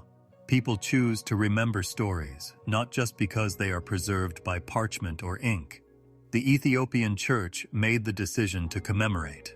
These texts endured centuries of change, invasions, and wars. Ethiopia made the decision to preserve and protect when others tried to trim and polish. The story of creation, the fall, the flood, and the hope of redemption was bigger and stranger than many had been taught, and this decision provided future generations with a window into the depth of early belief. Ethiopia's faithfulness is what enables scholars and seekers to reread these forbidden tales today. Without its guardianship, the voices of forgotten prophets might have been muffled, Jubilee's calendar might have remained only in pieces, and Enoch's travels might have been lost forever. Rather, they are still alive, a testament to a church that valued mystery where others feared confusion, and a land that trusted mystery where others saw danger. A larger vision of the sacred story endures because Ethiopia's mountains and monasteries served as safe havens for tales that the outside world had rejected. There was a silence that went beyond thought itself before the first spark ignited and stars began to make patterns in the unending darkness. It was the still, stillness of waiting, of breath held in eternity, not the silence of loss or emptiness. Like a song not yet sung, like a flame not yet lit, creation lay in that silence as a possibility. The Ethiopian tales serve as a reminder that this silence was not a lack of something, but rather a mystery that was beyond human comprehension and fullness. Here, in that stillness where nothing moved but everything was already known, all the stories of light and shadow, angels and men, covenants and floods, towers and promises, all of it started. It seemed as though silence exhaled, letting go of what had been concealed, when the first breath stirred and light spilled across the emptiness. As the days passed, the waters split, the gardens grew, and the first human voices broke the silence. However, the memory of that beginning, the silent base upon which everything rested, remained behind every sound. Under all the noise, like a heartbeat, the silence waited patiently to be remembered. Even in the midst of rebellion, the cries of a weeping earth and the clamor of towers rising skyward. We are reminded that the silence was never destroyed by the writings that are protected in Ethiopia. Despite being obscured by time and narrative, it persisted. Adam carried it in the silence between breaths when he first woke up. Enoch touched it where words could not express it when he stepped into the heavens. The rainbow shimmered around Noah as he stood beneath it, its colors speaking without a word. And when nations dispersed, hearts split and tongues snapped, the silence stayed outside their arguments, waiting to return to its source like a soft current. Time marches on with its measured years and its jubilees. Stories branch into thousands, voices multiply, kingdoms rise and fall. However, everyone is heading for the same end, which is the same as the beginning. The cycles of creation and rest, as well as the mystery of the 7,000 years, are all steps that lead back to the silence where light will no longer be required because the source of light will be fully present. It is a return rather than an escape, a circle rather than a line. The silence before light will merge with the silence after time to become one. Consider it a vast river. It starts with a spring that is so hidden that no one has noticed it. Streams, rivers, and eventually oceans are formed as the waters rush forward. They transport ships over interminable distances, nourish fields, and sculpt valleys. However, all rivers eventually return to their source, transported there by rain, clouds, and secret passageways beneath the ground. Similar to this, creation started in silence, hurried into light, sound, and narrative, and will eventually return to the quiet, which was its true home. The story told in Ethiopia feels different because of this. It doesn't ignore beginnings or only hurry toward endings. It perceives the silence before dawn as both the first and the last note, because there is peace in that silence, a peace that cannot be created by human effort, that cannot be touched by towers of ambition, and that cannot be destroyed by floods. It is the tranquility of the Creator's presence, which is both spacious enough to accommodate all voices and silent enough to calm a restless heart. Consequently, the story ends peacefully rather than with a commotion. The nations have dispersed, the rainbow has gleamed, the giants have risen and fallen, the prophets have spoken, and the waters have been purified. Above all, though, the silence endure, as both before and after. It is the stillness before sleep, the silence between sentences, the quiet moments when the world fades and nothing but peace is left. Now, as if you were going back to the beginning, let your heart rest in that silence. The promise that the story is not broken but whole, lost but complete, and ending but returning is contained in that silence. The circle is closed, and the soul can at last rest in the silence.